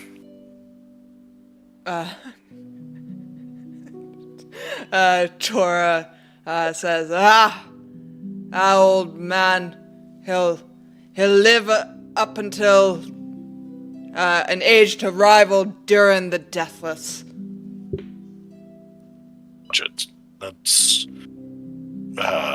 That's blasphemy. He turns around and he goes, right, well, so your desire is to get to Moria, huh? You want to delve its depths, win it back for the dwarves, is that it? Tora will nod and she'll say, I can't do it alone. I need people beside me when I look upon the halls of Durin. When I look upon Khazad Dûm. Well, you'll find no help here. None of us believe that we can do it. You should not go into Moria. I will not call it Khazad Dûm again. It has been taken by the darkness. You know the beast that resides there. Tora will get very serious for a second and she'll just lean in and she'll say, You're without hope, cousin. You're without the light that I once saw shine in your eyes. And you're without good sense if you think that it's wise to go into the depths of that mountain. No one's been there. How would we know? Until one of us takes the brave step past the doors of Durin, how would we know when we can reclaim our ancestral land? One of us needs to be brave enough. Well, then go to your death if you want to. However, I will say this. There was another who came here looking for something having to do with Moria. Perhaps you could join with him. Tora strains. Who? He was a strange fellow. It was a long white beard, a pointy hat, a staff with him, and a long grey cloak. Looked like some sort of pilgrim. Would Tora recognize that description? Now, she did battle for just a little bit of time at the Battle of Five Armies. Theoretically, she might have seen Gandalf. I was gonna say, there has to be Tails. That's David. This is like one of the few people I know. Oh yeah. Let Nara do it. On the old lord. Yeah, you know what? I will for you to remember. Well, so you would know him obviously, Tora, as Tharkun, right? That was his dwarvish name. And of course, you would know him as. Oh shoot! What was his Sindarin name? Mithrandir. Mithrandir. Yes. Okay. So yeah, roll me an old lore check. What'd you get? Wait, I'm rolling. Oh no! 10. Oh no! Some of the description would kind of, but lots of people wear cloaks, and lots of folks have big pointy hats. So there you go. I wish there was ordinary names in here. I should be like, oh, Kevin, Joe.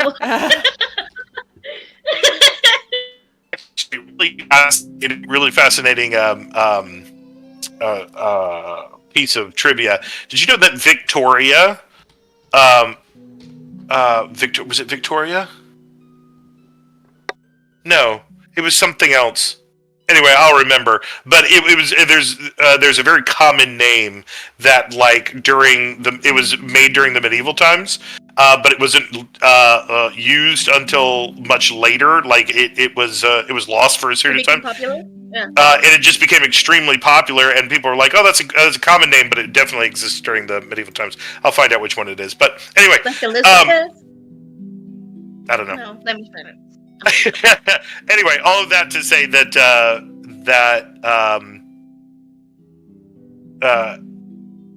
yeah, you would not. So I'm going to say for Nara, this would not ring a bell for you. What about for Tora? Give me a check lore? with advantage. Yeah. Ooh. Okay, let's see. How do I make this advantage? Drag to modify. Oh, okay. Yeah. Beautiful. Yeah, Mithrandir. Excuse me, Tharkun. You would know him. Tora's eyes light up and she says, Tharkun was here. Tharkun? What, the old sorcerer? Hi, cousin. You really need to stay off the ale. He was asking about a weapon. Something that he wanted to give. Something that would fight against the darkness. I didn't know where it was, but he did say that he was finding others that would go and search for it. I refused to acquiesce to his requests. Did he say where he was going? Yes, he said that he needed the weapon, and he named what it was, and he asked me if I had seen it, and I said no, and none of my line had, ever since the war between orcs and dwarves. What weapon did he name? A red axe. The red axe of dying? Of dying.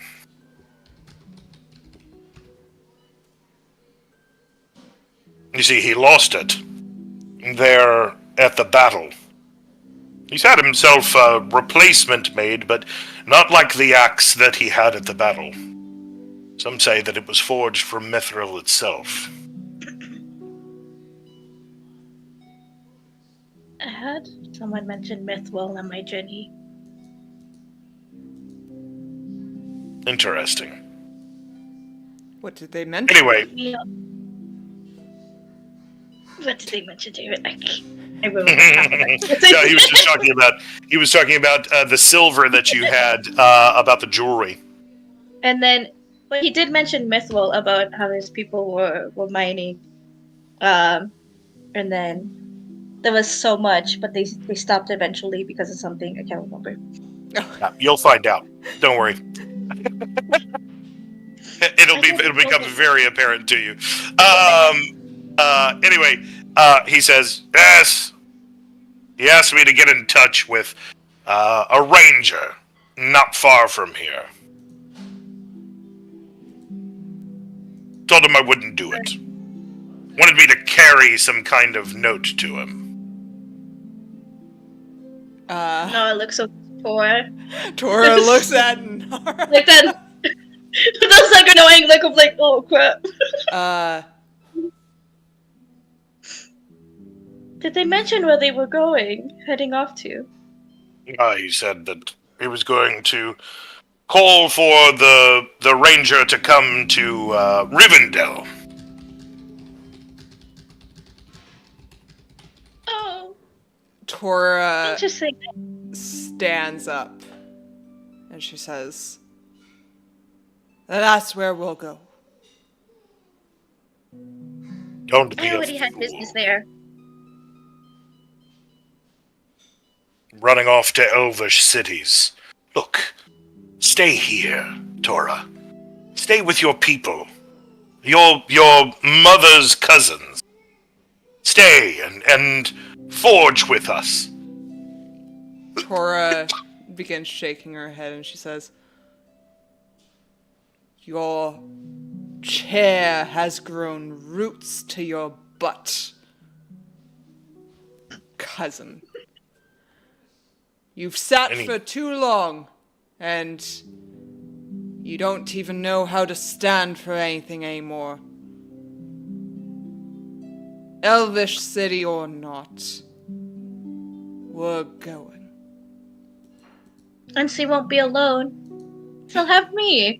And now I will go ahead and put like her hand on Tora's shoulder. You're both damned fools. Get out of my halls! And he like sloshes his drink as he's like casting you out, kind of thing. She grabs her jewelry box real quick, leaves like a piece of like a hair jewelry, like the things that you can put in your braids. Thank you for your welcome. You don't need your elven jewelry, and throws it after you as you guys are walking out. She'll pick it up real quick and then walk away. Tora, as she's walking back through the arch, will lay her hand again on that blank space and kind of silently makes a promise to herself before departing. We're going to jump from there over to, at this point, Arden and Fenric. So the two of you have been walking with Arviden to the rest of the ranger camp. You come upon actually the ranger camp as rushing through some, pushing through some brush and things like that out onto the ranger camp. There's probably 40, 50 of them encamped there, and you see that they're starting to break camp and starting to move out. And Arvidan goes, well, Fenric, why don't you see if you can grab something to eat and something to drink before we set off? But we are going to need your help before the end. Arden. He interrupts you for a second. He's like, when you say get a meal, do you mean first, second, levensies? How many are we talking?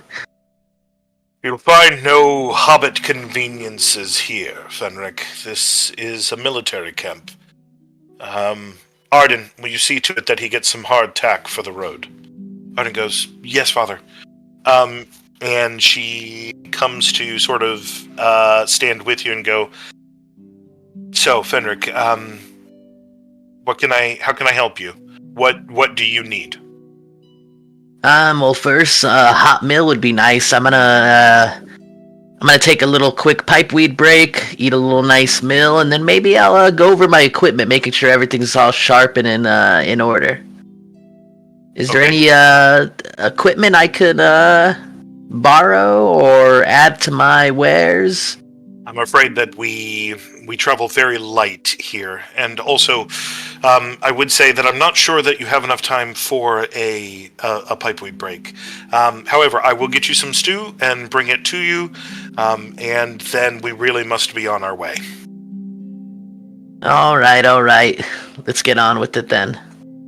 She grabs you some stew, puts it into a bowl. There's a crude spoon that goes along with it, and after you eat just a little bit, then you see Arvidan again and goes, Arvidan, I've gotten clearance from our leader, our chieftain, for you to travel with us.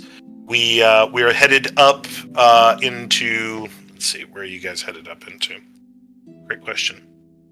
Heading north of the Shire. We're heading through to...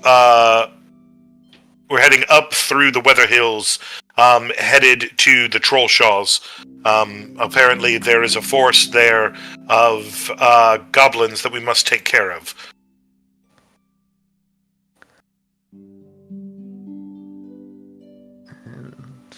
And he would just be like, well,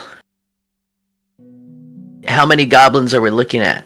What's the lay of the land? Do you have any briefing of the more specifics we're walking into?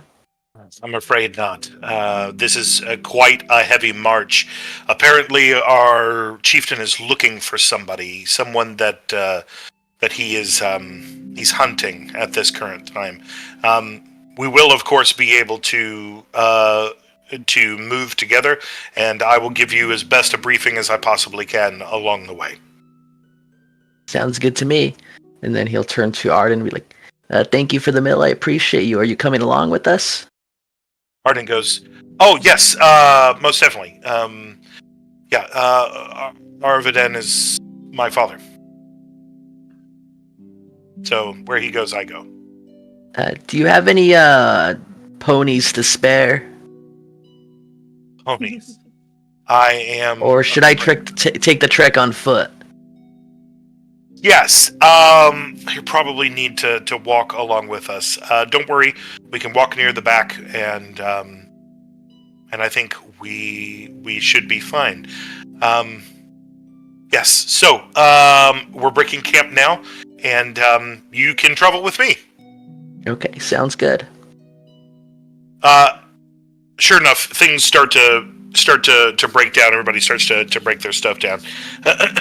As you guys start your journey, as the whole group starts a journey, you see a man with rather regal bearing moving next to you.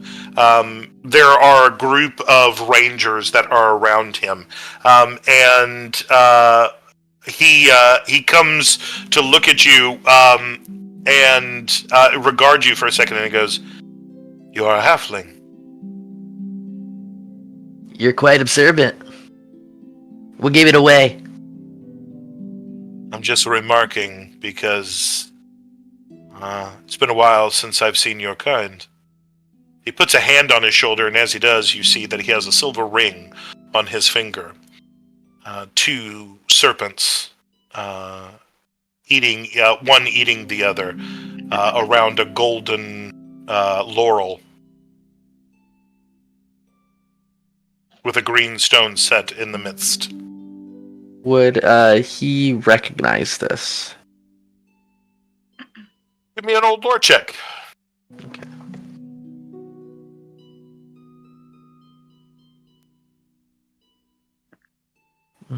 I don't think I have old lore on. I think I gotta add old lore into my skills. Oh no! Can I? Yeah, just roll a d20. Yep. And then what will be the intelligence? I guess so. +1. If you don't have a proficiency, then it would be intelligence. Yes. Okay. I do not have. Let's see, d20. Be a 19 and then a +1, I guess, to my intelligence. Mm-hmm. Yeah, you would know that this is the Ring of Berahir. This is a centuries-old ring that passed down from the elves to men, and specifically is one of the markers of the Dunedain. He would look at that and be like, that ring, that can't be real, right? What do you mean it can't be real? How did you acquire something like that? Well, it was passed from my great-great-grandfather to his son, and then to me. You're much more of a special ranger than meets the eye, aren't you? I am. You may call me Strider for the time being. Although my real name is secret, you and I can share in the road together. We are in the presence of Aragon. Fanboying right now. Like, I need a moment.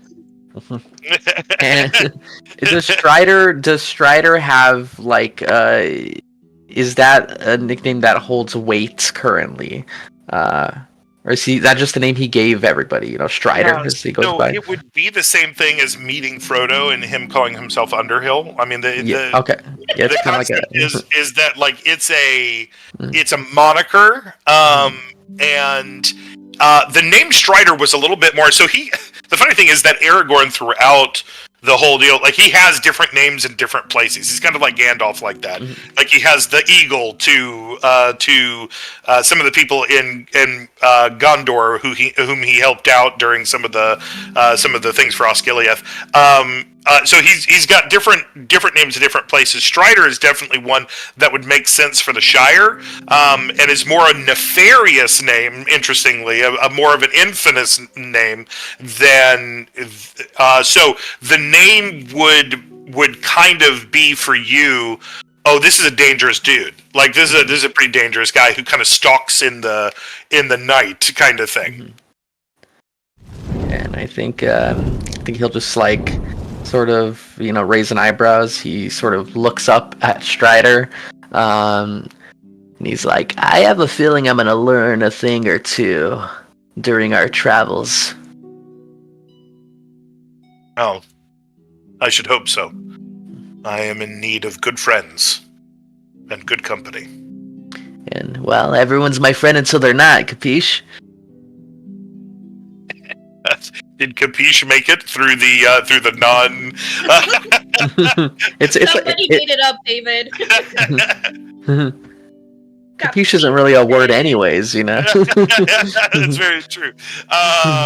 Yes, the ancient Italian Numenorians. He has a little bit more slang. He comes from the Trickfoots, you know. They're a little bit more slangy.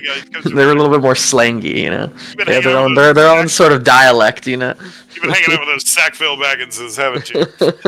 Anyway, yeah. So sure enough, he goes, aye, yes, capiche.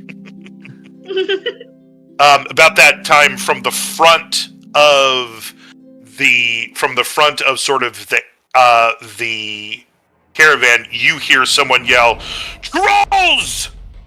And immediately, Strider is sword in hand, with his other hand, he has grabbed a torch from one of the guys, and he goes, "Bendrick, take Arda, go to safety."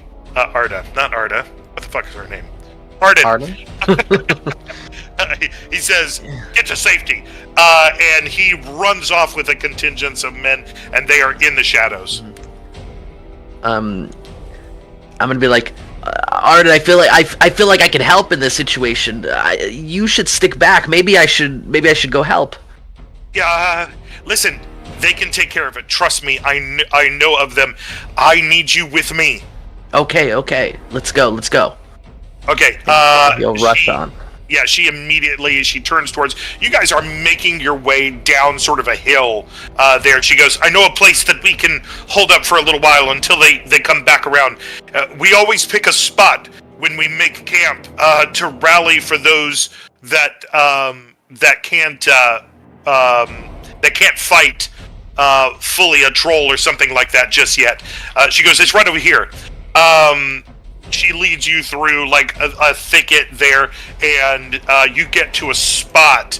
And just as soon as you guys come through the thicket and out on the other side, you see a full the full face front end of a troll, already a large branch in his hand, as he is getting ready to come down. And I want you to go ahead and roll initiative with this thing. Troll second session. This is crazy. This is Middle Earth, baby. Did it roll? I hit the little initiative thing that popped up, but it did not. Yes, I'm pretty sure it did. Okay. You can actually, I think you can see yourself. Okay, I'm gonna see if that actually. It didn't put her in. All right, hold on. Let me see if doing this puts her in. I can't, for some reason, I can't put like Arden in initiative order because she, although she got a nat 20, so. She would be first, and then I'm second, and then Troll's third. Yes, that's where it would ultimately be. I'm gonna say that she goes ahead and pulls her short bow. Okay. Which she just did. Fires a shot at the troll. As the troll was kind of like opening its mouth, she fires a shot as best as she can. With that nat 20, I'm going to say it stuck right in the underside of its mouth. It goes, yeah, and like pulls at the arrow, finally pulls it out. Let's see, only 9 damage for that there. Okay, beautiful. Okay. Then Rick, this is you. Oh, your initiative was 23. Holy crap. Okay. Yeah, go ahead, Fenric. This is you. So Fenric would immediately follow suit and pull out his short bow and try to aim specifically for the eyes of the troll. Yeah. Beautiful. I was gonna say, didn't Arden get a nat 20? You did, crit? Yeah. Got a nat 20. It's a crit. Okay. Shout out to her. Great job, Arden, even though you're not here right now. It's a 16. Beautiful. Yeah, 16 will hit. And so he just fires an arrow loose and tries to aim directly at its left eye. Yeah, it definitely hits and catches the corner of the left eye. You see him go, as he like moves a little bit towards into the woods. At that point, is that a whole turn for you, Fenric? I believe he's going to try to basically step back to create some distance, probably wherever Arden is. He's gonna sort of get behind her and sort of act as like a sort of putting a space between him while he's crouched down with an arrow. Okay. Giving her basically room to strike over him, but also him to be able to still fire and protect. Beautiful. I love it. He's going to reach his hand down to like try to get at you.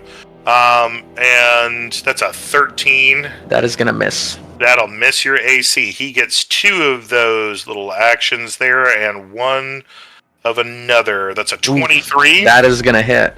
Yep. Yeah, he actually, here's what he does. He grabs you with that. Go ahead and give me a strength save to break out of its arms real quick. This is going to be an opposed roll.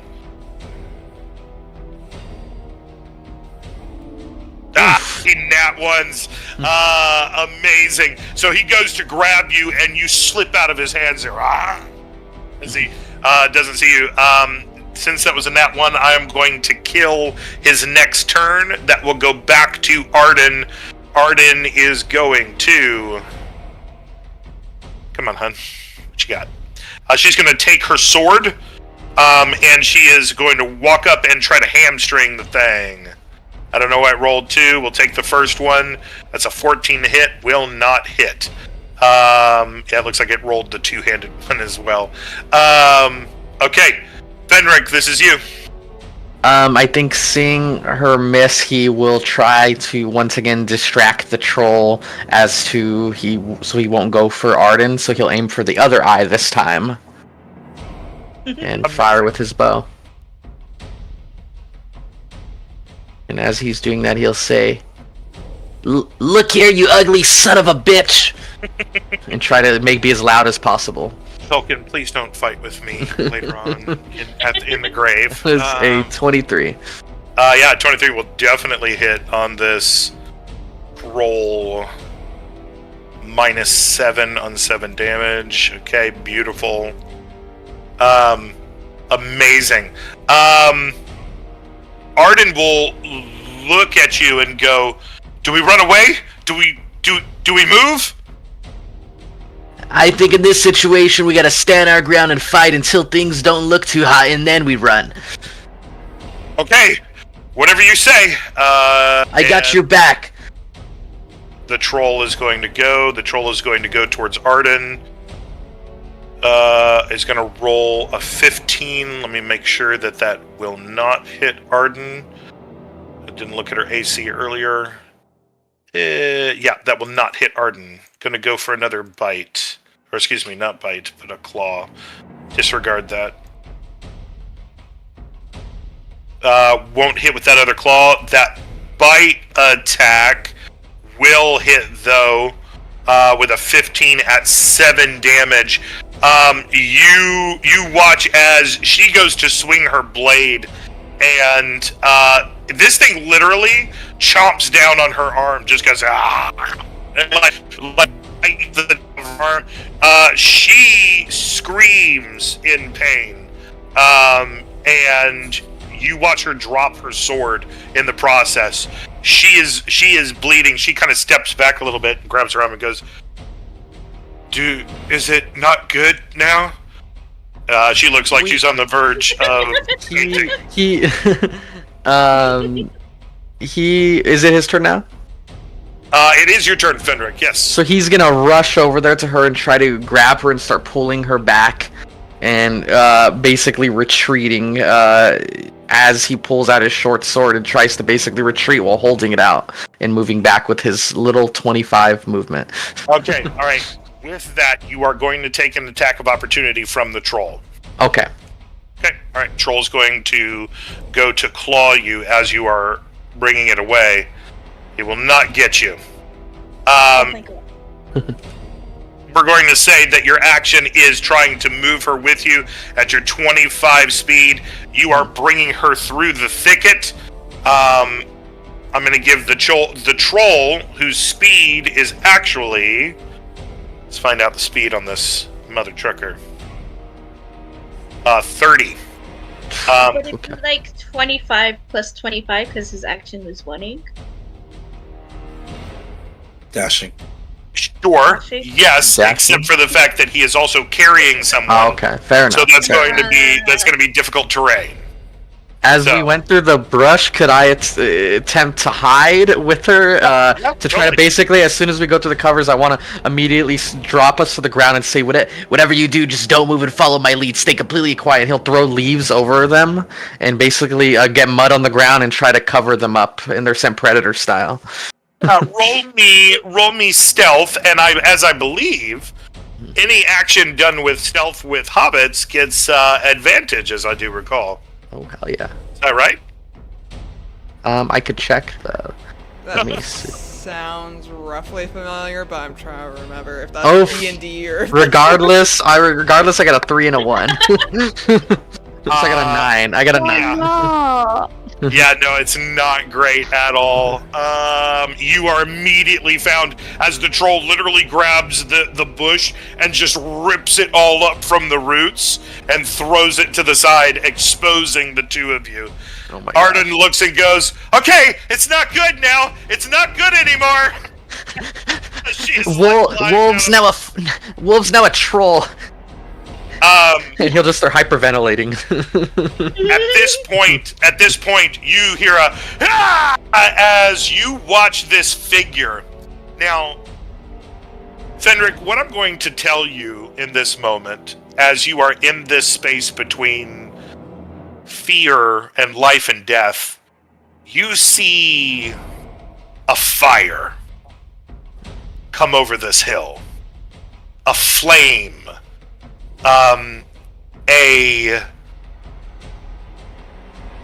What is it? A white hot brand. As you hear the battle cry, sorry, you didn't hear any of that because it cut it off, but you hear the name Arendil as he comes over the hill, and you watch this thing slam into the troll with a long spear into it, and then the haft of a broken sword lancing into this troll. As the two of them, the troll reaches to try to grab at this thing as it's on its back, and you hear, "Run! Go! We'll catch up with you! Head to Rivendell!"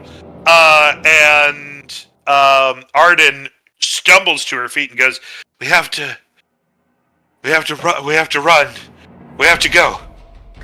You don't have to ask me twice. And he'll grab her by the thing and start pulling her as he rushes forward. As he does that, he would like to basically start pulling off some cloth from his pants, start tying it around his arm, pulling out more thing, basically using trying to attempt to use his herbalism kit while they're moving on the go, as he's used to patching himself up on the go and trying to help them out if he could. Yeah. Now give me the mechanic of the herbalism kit. What do you need to do? What do you need to roll? 2. I am not sure. It was one of his 2. Master improves your ability to treat illnesses and wounds by augmenting your methods of care with medicinal plants. I don't know. How would you use an herbalism kit? Help me out, the Phoenix. What do we need to do for herbalism? Typically, it's just like with D&D 5e. You would choose a attribute by which to roll it. Oh, so okay. like wisdom, int, dex, whatever attribute. And then it would be like a skill check. So whatever your proficiency bonus, because I assume you're proficient in herbalism kit? Yes. Yeah, so your proficiency bonus plus your modifier, like a So skill check. that would be medicine. That would be medicine, right? Yeah, it could be. Well, it's specifically like its own check. Like you choose like wisdom, for example. Oh. And then it's your wisdom modifier plus whatever your attribute is. Beautiful. All right. Yep. So let's go ahead and see. So I'm going to put it at a 15, especially since you're moving. So go ahead and give me wisdom. Yep. And add your proficiency. Is it just using like a wisdom saving throw or something, or wisdom check? Okay. Yeah. Oof, nat 1 does not work. I'm understanding what people say about the alchemy curse rolls. It is a myth, guys. It is a myth. I have had Like, how bad many rolls. nat ones? Yeah, no, how many nat ones did we roll this session? That feels It's just statistically so many. impossible. I don't know. This is seeming It a was the little curse. sus. It was the curse, David. It was the curse. Tolkien has put a curse on this campaign. He's got a little clicker where he could change the roll to an auto fail. That's it. That's it. I was like, I pushed the nat 1 button. My bad. You can get advantage, for the proficiency. Maybe the bandages have mud, so it didn't help. It's like it's not dressing the wound properly because he was literally covering himself in mud. I love it. Yeah, that's definitely it. In fact, I'm going to say in a nat 1 that you accidentally trip, and the herbalism kit goes like just everywhere, and you have to rush to put it back in, grab it, and you guys are still running as this is happening. You hear the shouts of all of the rangers behind you as things are as fight is breaking out, and you guys actually wind up running. Let me just make sure that this is true so that no one's like, what the heck is going on? You find yourself immediately in a marshland. The ground starts becoming wet and slogging as you're going through. Large flies, clouds of flies, are now covering over where you guys are. It is not a good moment here in this area, and you just continue forward. You and Arden, you continue forward in this marshland as the night progresses. And the shouts of battle you leave behind, headed towards Rivendell, and that is where we're going to leave your story. And we're going to head over to a little bit nicer of a walk that Magni and Prim are having. So you guys left Bree. We did. And you're making your way along the East Road. Okay, so I'm on the pony, very comfortable. So, munching on an apple, and I'm basically pestering Magni about, why is he here? What is his lineage? And exactly how rich are you? Normal first conversation stuff. Yeah, Magni he'll give you answers. So, but one question? word, maybe. No, just you go for the answers and I'll RP all. All right. Okay, I'll just be like, okay, so you said you could finance this. So how rich are we talking, Magni? Rich enough to live on my own. Oh, fancy boy, are we? No, I'm kidding. Okay, so, in the interest of getting to know each other, what do you go by, Magni or Corn? Or is it Magni Corn? Just call me Magni. Just Magni. Cool. Yeah. So I'm Prim. Yes, nice to meet you, Prim. Nice to meet you. So, should we buy things now? Should we put together a list and buy things? Mainly food. I'm thinking food. You don't have traveling rations or anything like that? I mean, I'm already set to go. You're not ready to go? Well, not go per se. I packed in a bit of a hurry. Okay. What do you need? Well, I mean, I'm thinking of... David, about what time of day is this? Yeah, so it's nighttime. You guys are leaving at night. Yeah, which is okay. Not a great idea, but Gandalf did kind of say, hey, you need to gotta make haste to get there. Night might be a good time to go. Okay. Then I go turn to Magni and I'm like, okay, have you had dinner? Should we make a campfire? I'm thinking bacon, maybe some eggs. Do you know how Are there any markets open at this time? Sorry? Do you know how to cook? I'm a hobbit, of course I know how to cook. Do you not know how to cook? I know how to cook. I was asking if you know how to cook. Okay. All right. But I know how to cook. You know how to cook. We need to address this. I am Okay, not alright. one of those stuffy nobles that doesn't know what he's doing. I know exactly what I'm doing. Okay? All right. Okay. That's good to know. Because I'm very new to this exploring game. I know how to cook. I know how to clean. I know how to sew. But I'm not very sure about the directions and the practical skills necessary for survival. Okay. So, this is my first time adventuring also, so this is kind of this is like a trial run, if I'm being utterly honest. Okay? I don't know even how I got to Bree. I got here in I don't know, luck? Oh, okay. So for me, what happened was I fell into a bit of an issue and people were after me. I needed to be away from somewhere.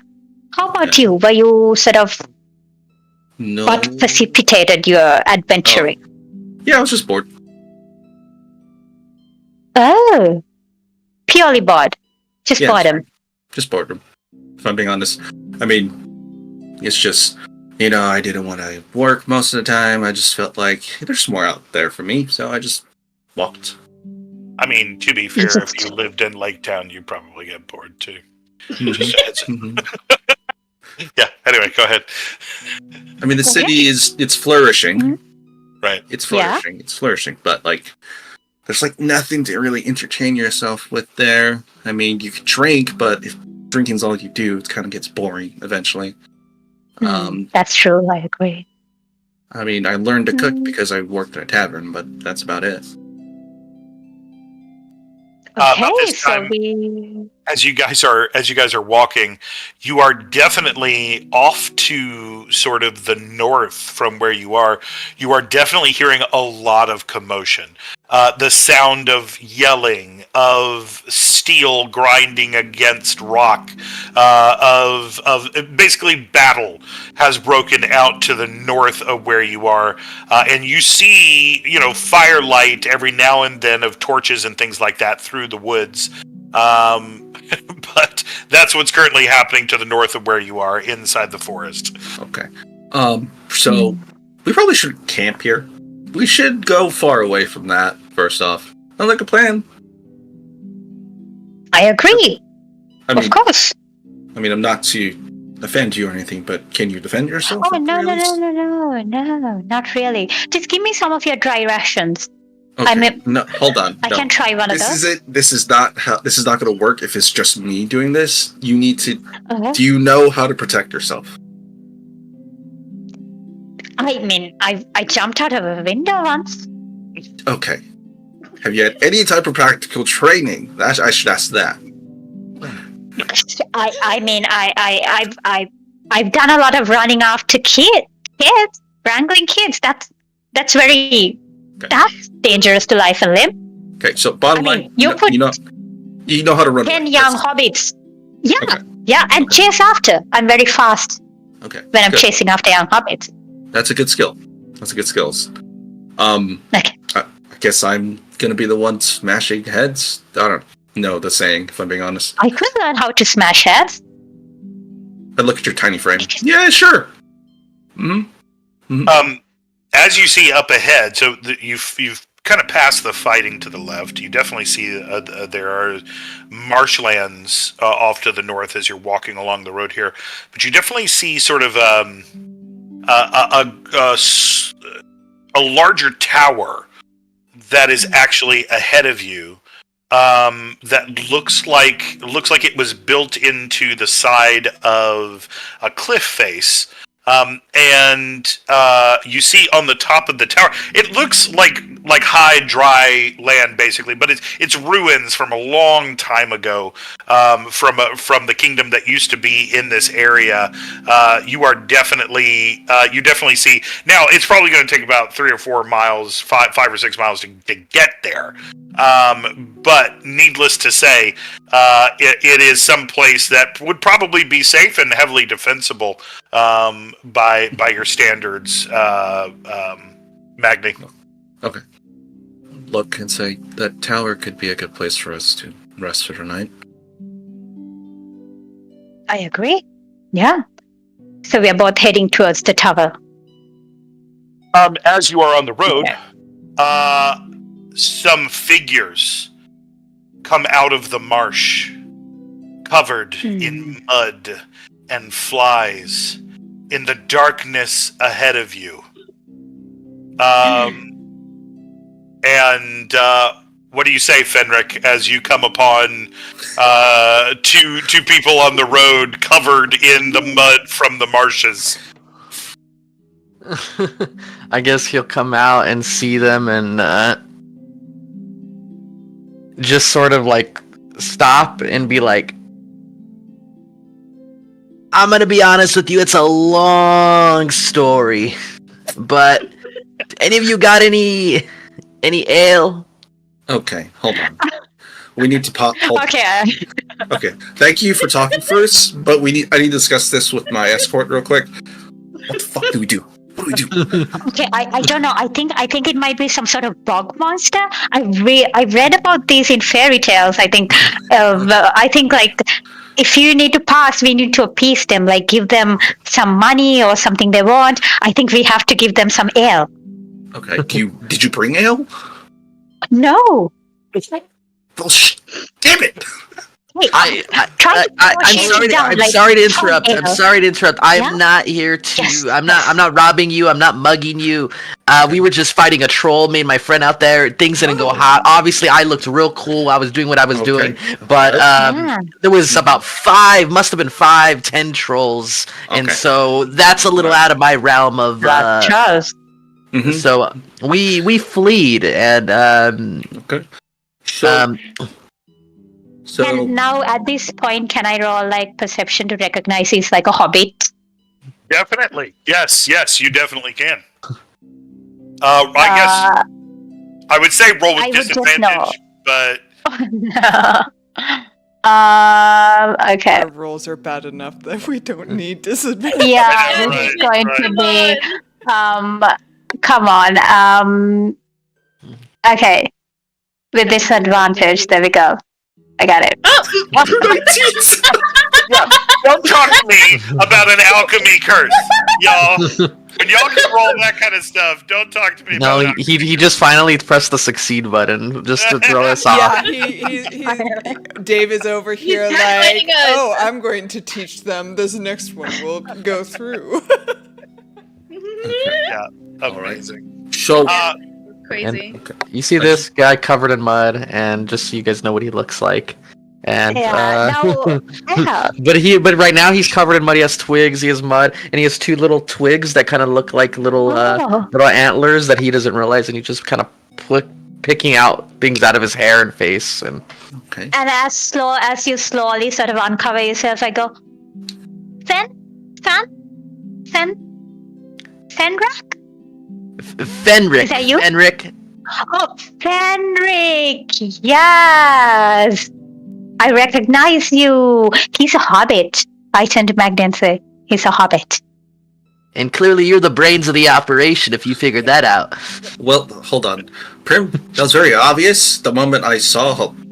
I just look at his size. It's pretty obvious what he was. I was just worried he was a tiny bog monster. There is a human girl. I'm operating on the bog monster theory.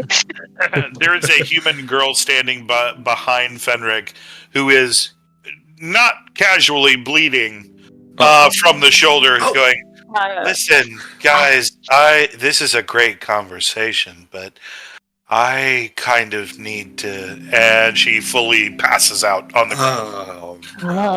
I'm like, and he just immediately drops in. He's like, does anybody have any cloth that's not covered in mud?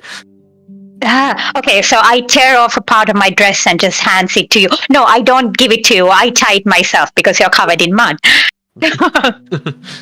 You're right, not non-sterile. Yeah. Do you know how to patch up any wounds? Yeah.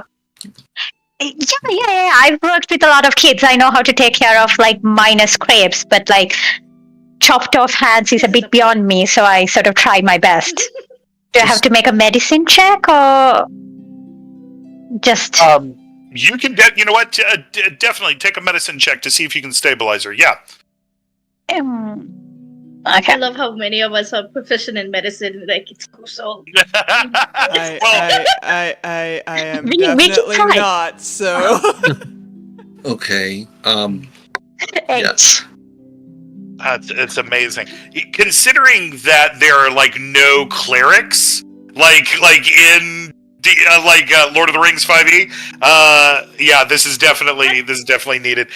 You try to staunch the blood, but it's coming pretty fast and pretty heavy. Okay. And at this point, the midge flies have started. The marsh flies have started to sort of swarm over to where you guys are. You're going to need to find some high ground and pretty quickly. Okay, so I tell Magni to put her on the pony on my pony, and then we can like go towards cover.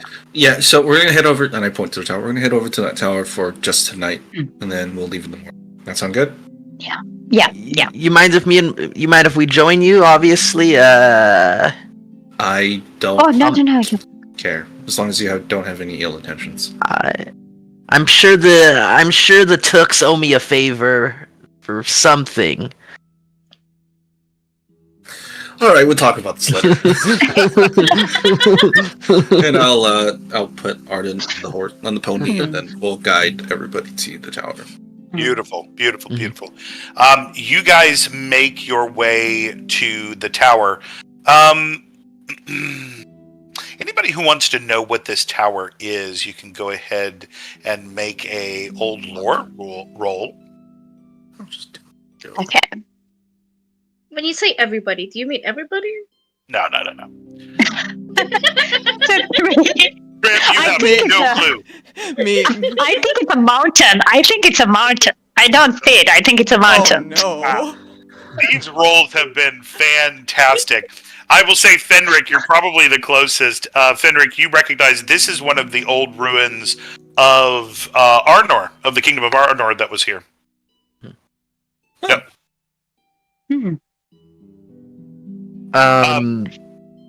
Would he know anything else besides just like the name of it, or like has he seen it before? Has he been told about it? How does he know this information? Probably because he's read it in some books, or because Aldor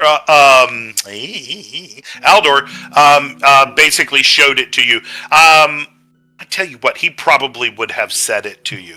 He goes, and that is the great watchtower of Amansul. The current individuals in this land call it Weathertop. And he'll be remembering this in his head and looking up and be like, "Oh, that's Weathertop, isn't it?" Who names their tower Weathertop? Colloquial names are fun. What was your name, by the way? He's like, I know Prim, but who are you? You can call me Magni. Magni? Yeah. This sounds like a sort of Magni pie. Have you heard of him? I mean, Magni corn. I've never eaten a Magni corn. Exactly. Do you have any on you? No, I don't. Unfortunately, I only have rations for traveling. Prim, you got any Dry rations? Yeah. No, only Magni has rations. He said dry rations are not. Doesn't sound very appetizing. They're Maybe we just- could make it interested we could to try. throw them in a stew, maybe. As you guys are currently making up your way up the tower, And we are slowly Weathertop. discussing dinner. Yes, and the repartee is amazing. And it turns into food talk. That's right. To put a couple hobbits together, and food talk happens. Amazing. We're gonna switch over to Tora, and Nara. You guys have made your way. And if I could, I probably should next time make it so that I can have this interactive map with me to draw the line. But you guys have made your way all the way from the Erdluin, past the Loon, which is the name of the river there, through the hills of Evendim. It's Emmanuel. Emmanuel. Yeah. Anyway, past Artheday, down towards. You're headed for the Weather Hills to the north, and had to make a deviation south because you guys saw some trolls that were headed southward, and you needed to like pass through, or excuse me, we're headed northward over towards the top. I'm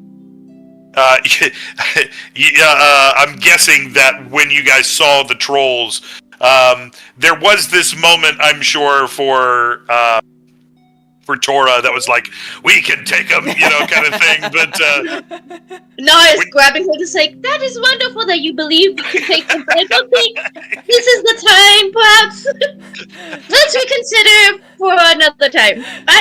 Let's get to Rivendell alive. Tora says, perhaps you're right. Perhaps. There is greater glory to be had somewhere else.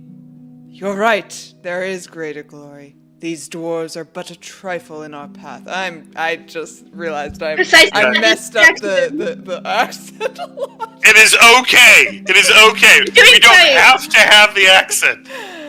You're doing great. You're doing great. These trolls are but a trifle in our path.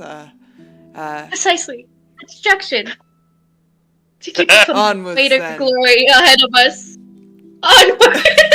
And Tora will begin heading south, I guess. Yep. Yeah, I have my photographer's tools, and so I'm like, oh wait, so we go this way. So you guys will skirt the Weather Hills to the west side, and head south. Not getting into the marshes, but you need to get where the east road is going to pass between the Weather Hills and the South Downs. And so you finally wind up with the next morning, passing. You walked all night. You finally wind up the next morning passing this larger tower that's out here.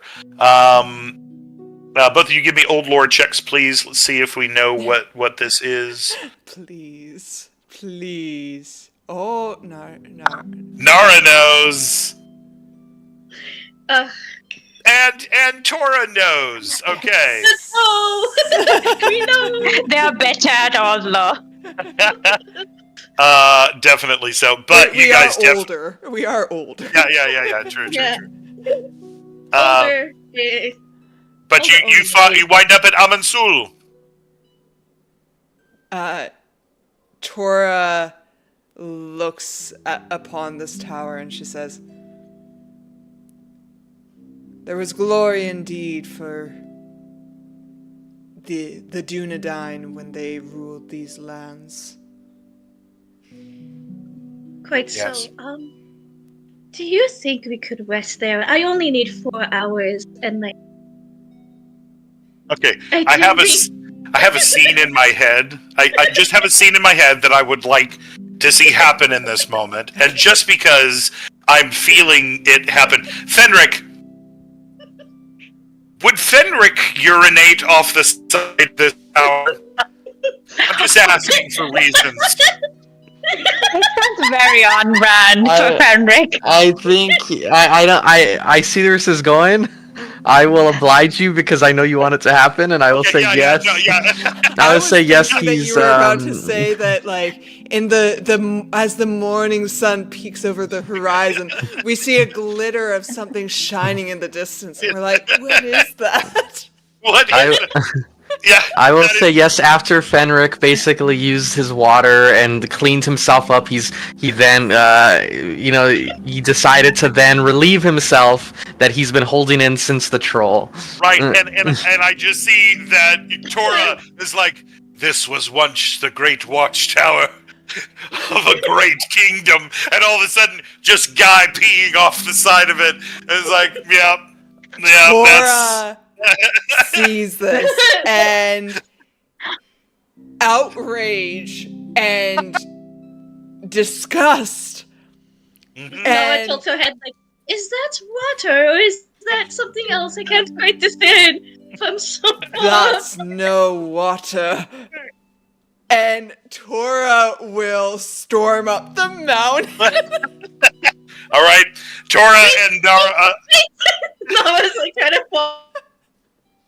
behind her, like, wait, as sword in hand, Nora's you reach the top and you see what is left of sort of the remains of a sleeping area here where we have had Fenric and Prim and Magni. And this is the first time that all of you have laid eyes on one another. So I'm going to give you guys a chance to explain what you look like. You have been cleaned of your Midgewater Marshes mud. And we'll actually start with Fenric. Fenric, we see your picture, but give us a detailed explanation. Oh, you are muted or something. Oh yeah, sorry. So what is the average height of a hobbit? He's a slightly taller, but still very short. I would say like 3 feet tall? Bridge, hobbit. I am a horrible height. So 3 feet and 6 inches. I would say he's about 3'9". He's a little bit taller for a hobbit, but still extremely short. He's very slim, and has a little bit more of an athletic build compared to most hobbits that are a little bit more, tum-tum and stout. He has some very interesting tattoos along his arm that probably the only person I think would maybe Nara might recognize it. There's a lot of Dalish scripture along his arm and various tattoos that have Dalish inspiration and Elvish design. He would have very messy curly hair, similar to my own, and he has very big brown eyes. And yeah, he's not wearing a shirt. He wears bracers that are kind of leather tattered, and he has all of his equipment kind of in his leather pants, and all of his things are just in his waist belt that carries most of everything. Fantastic. All right, from there we will go over to Nara Dries. Tell us about how does your character look to everyone? Beautiful. Give me a second.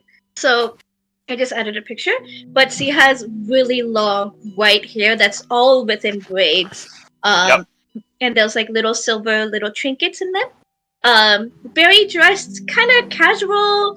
Definitely looks like she just came out of a city. Probably the bottom of her skirts are a little bit dirty, but you can tell that she takes a lot of pride in her appearance.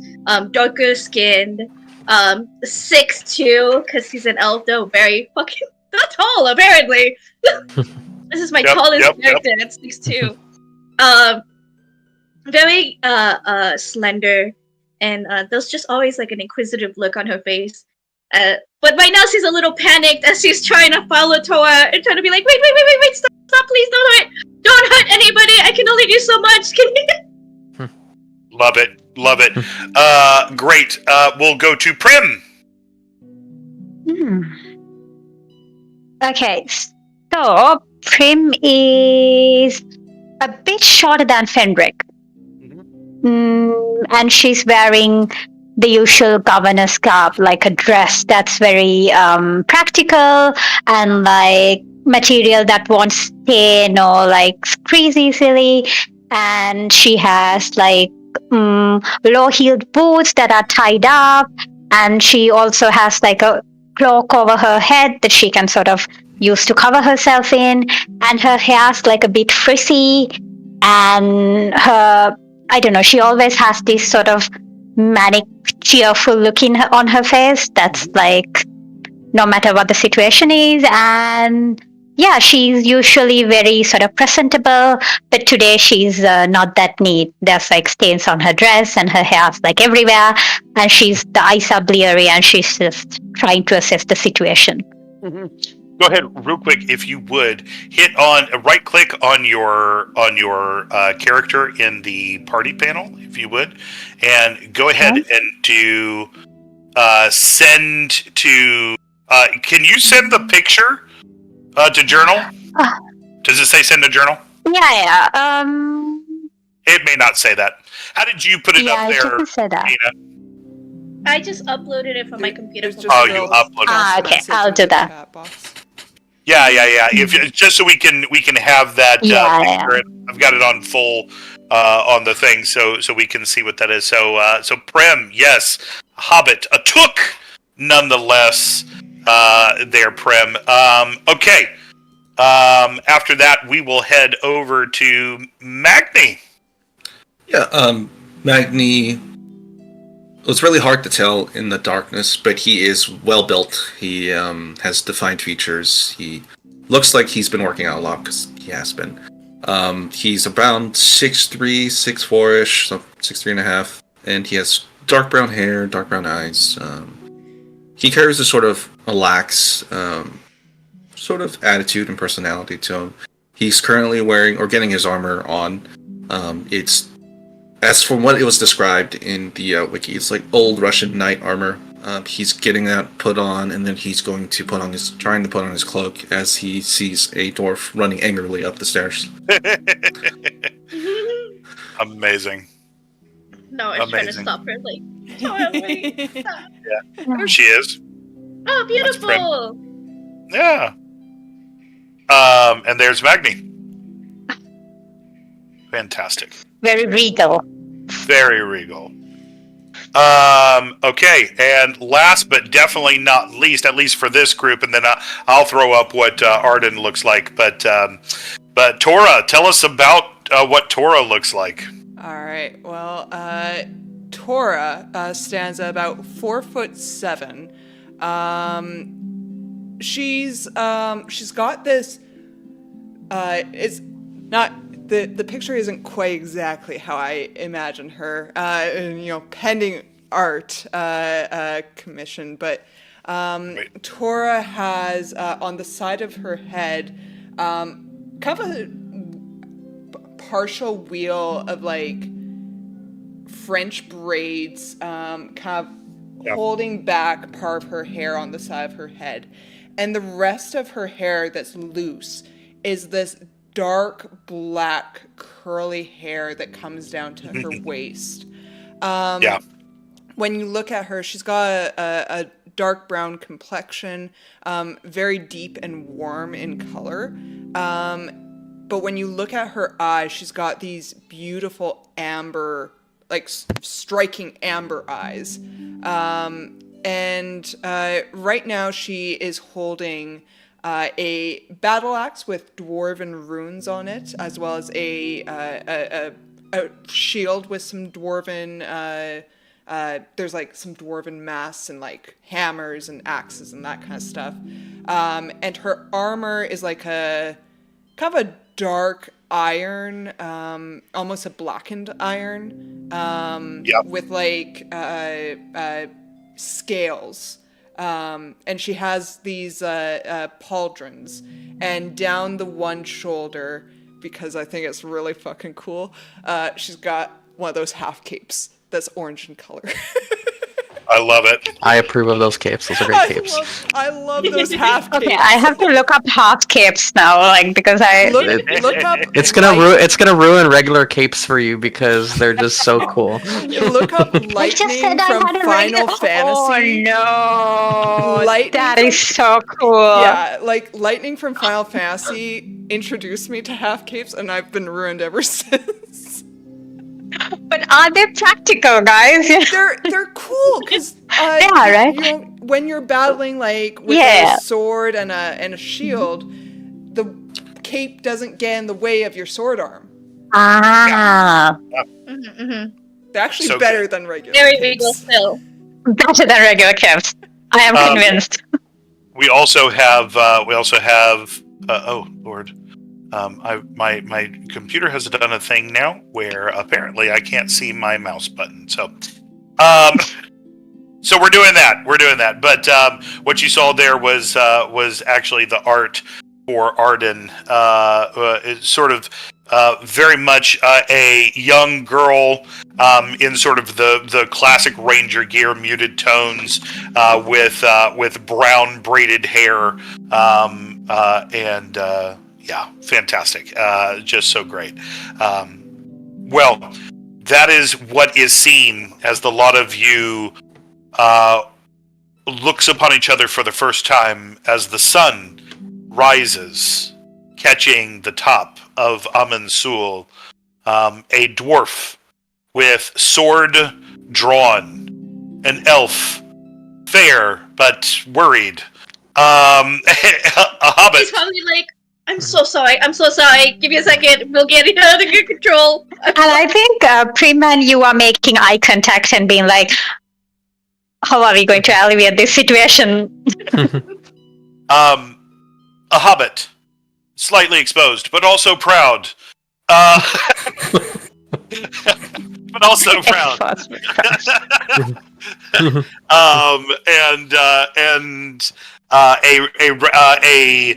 A veteran to this wasteland, or this harsh land.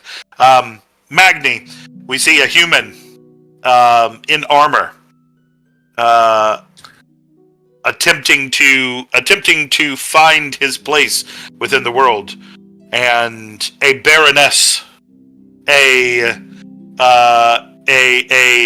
took regal in bearing upon the weather top of Amun Sul here in Middle Earth. And that is where we will end our session for today, as our future fellowship, comes together. Very cool. Fantastic. Hey, I had a lot of fun today, guys. That was fantastic. That was really, really fun. That was great. That's great. Thank you, everybody. Thank you, David. Yes, most definitely. Thank you, guys. And we will be back in 2 weeks. For everybody who's watching, thank you so much for watching and staying with us. I know these sessions are kind of long. 3 hours is a long time to sit and listen to something, but thank you so much for sticking with us. We will be back here in 2 weeks for episode 2 of Lord of the Rings, The Long Dark of Moria. We'll see all you guys then. Bye. Bye. Bye.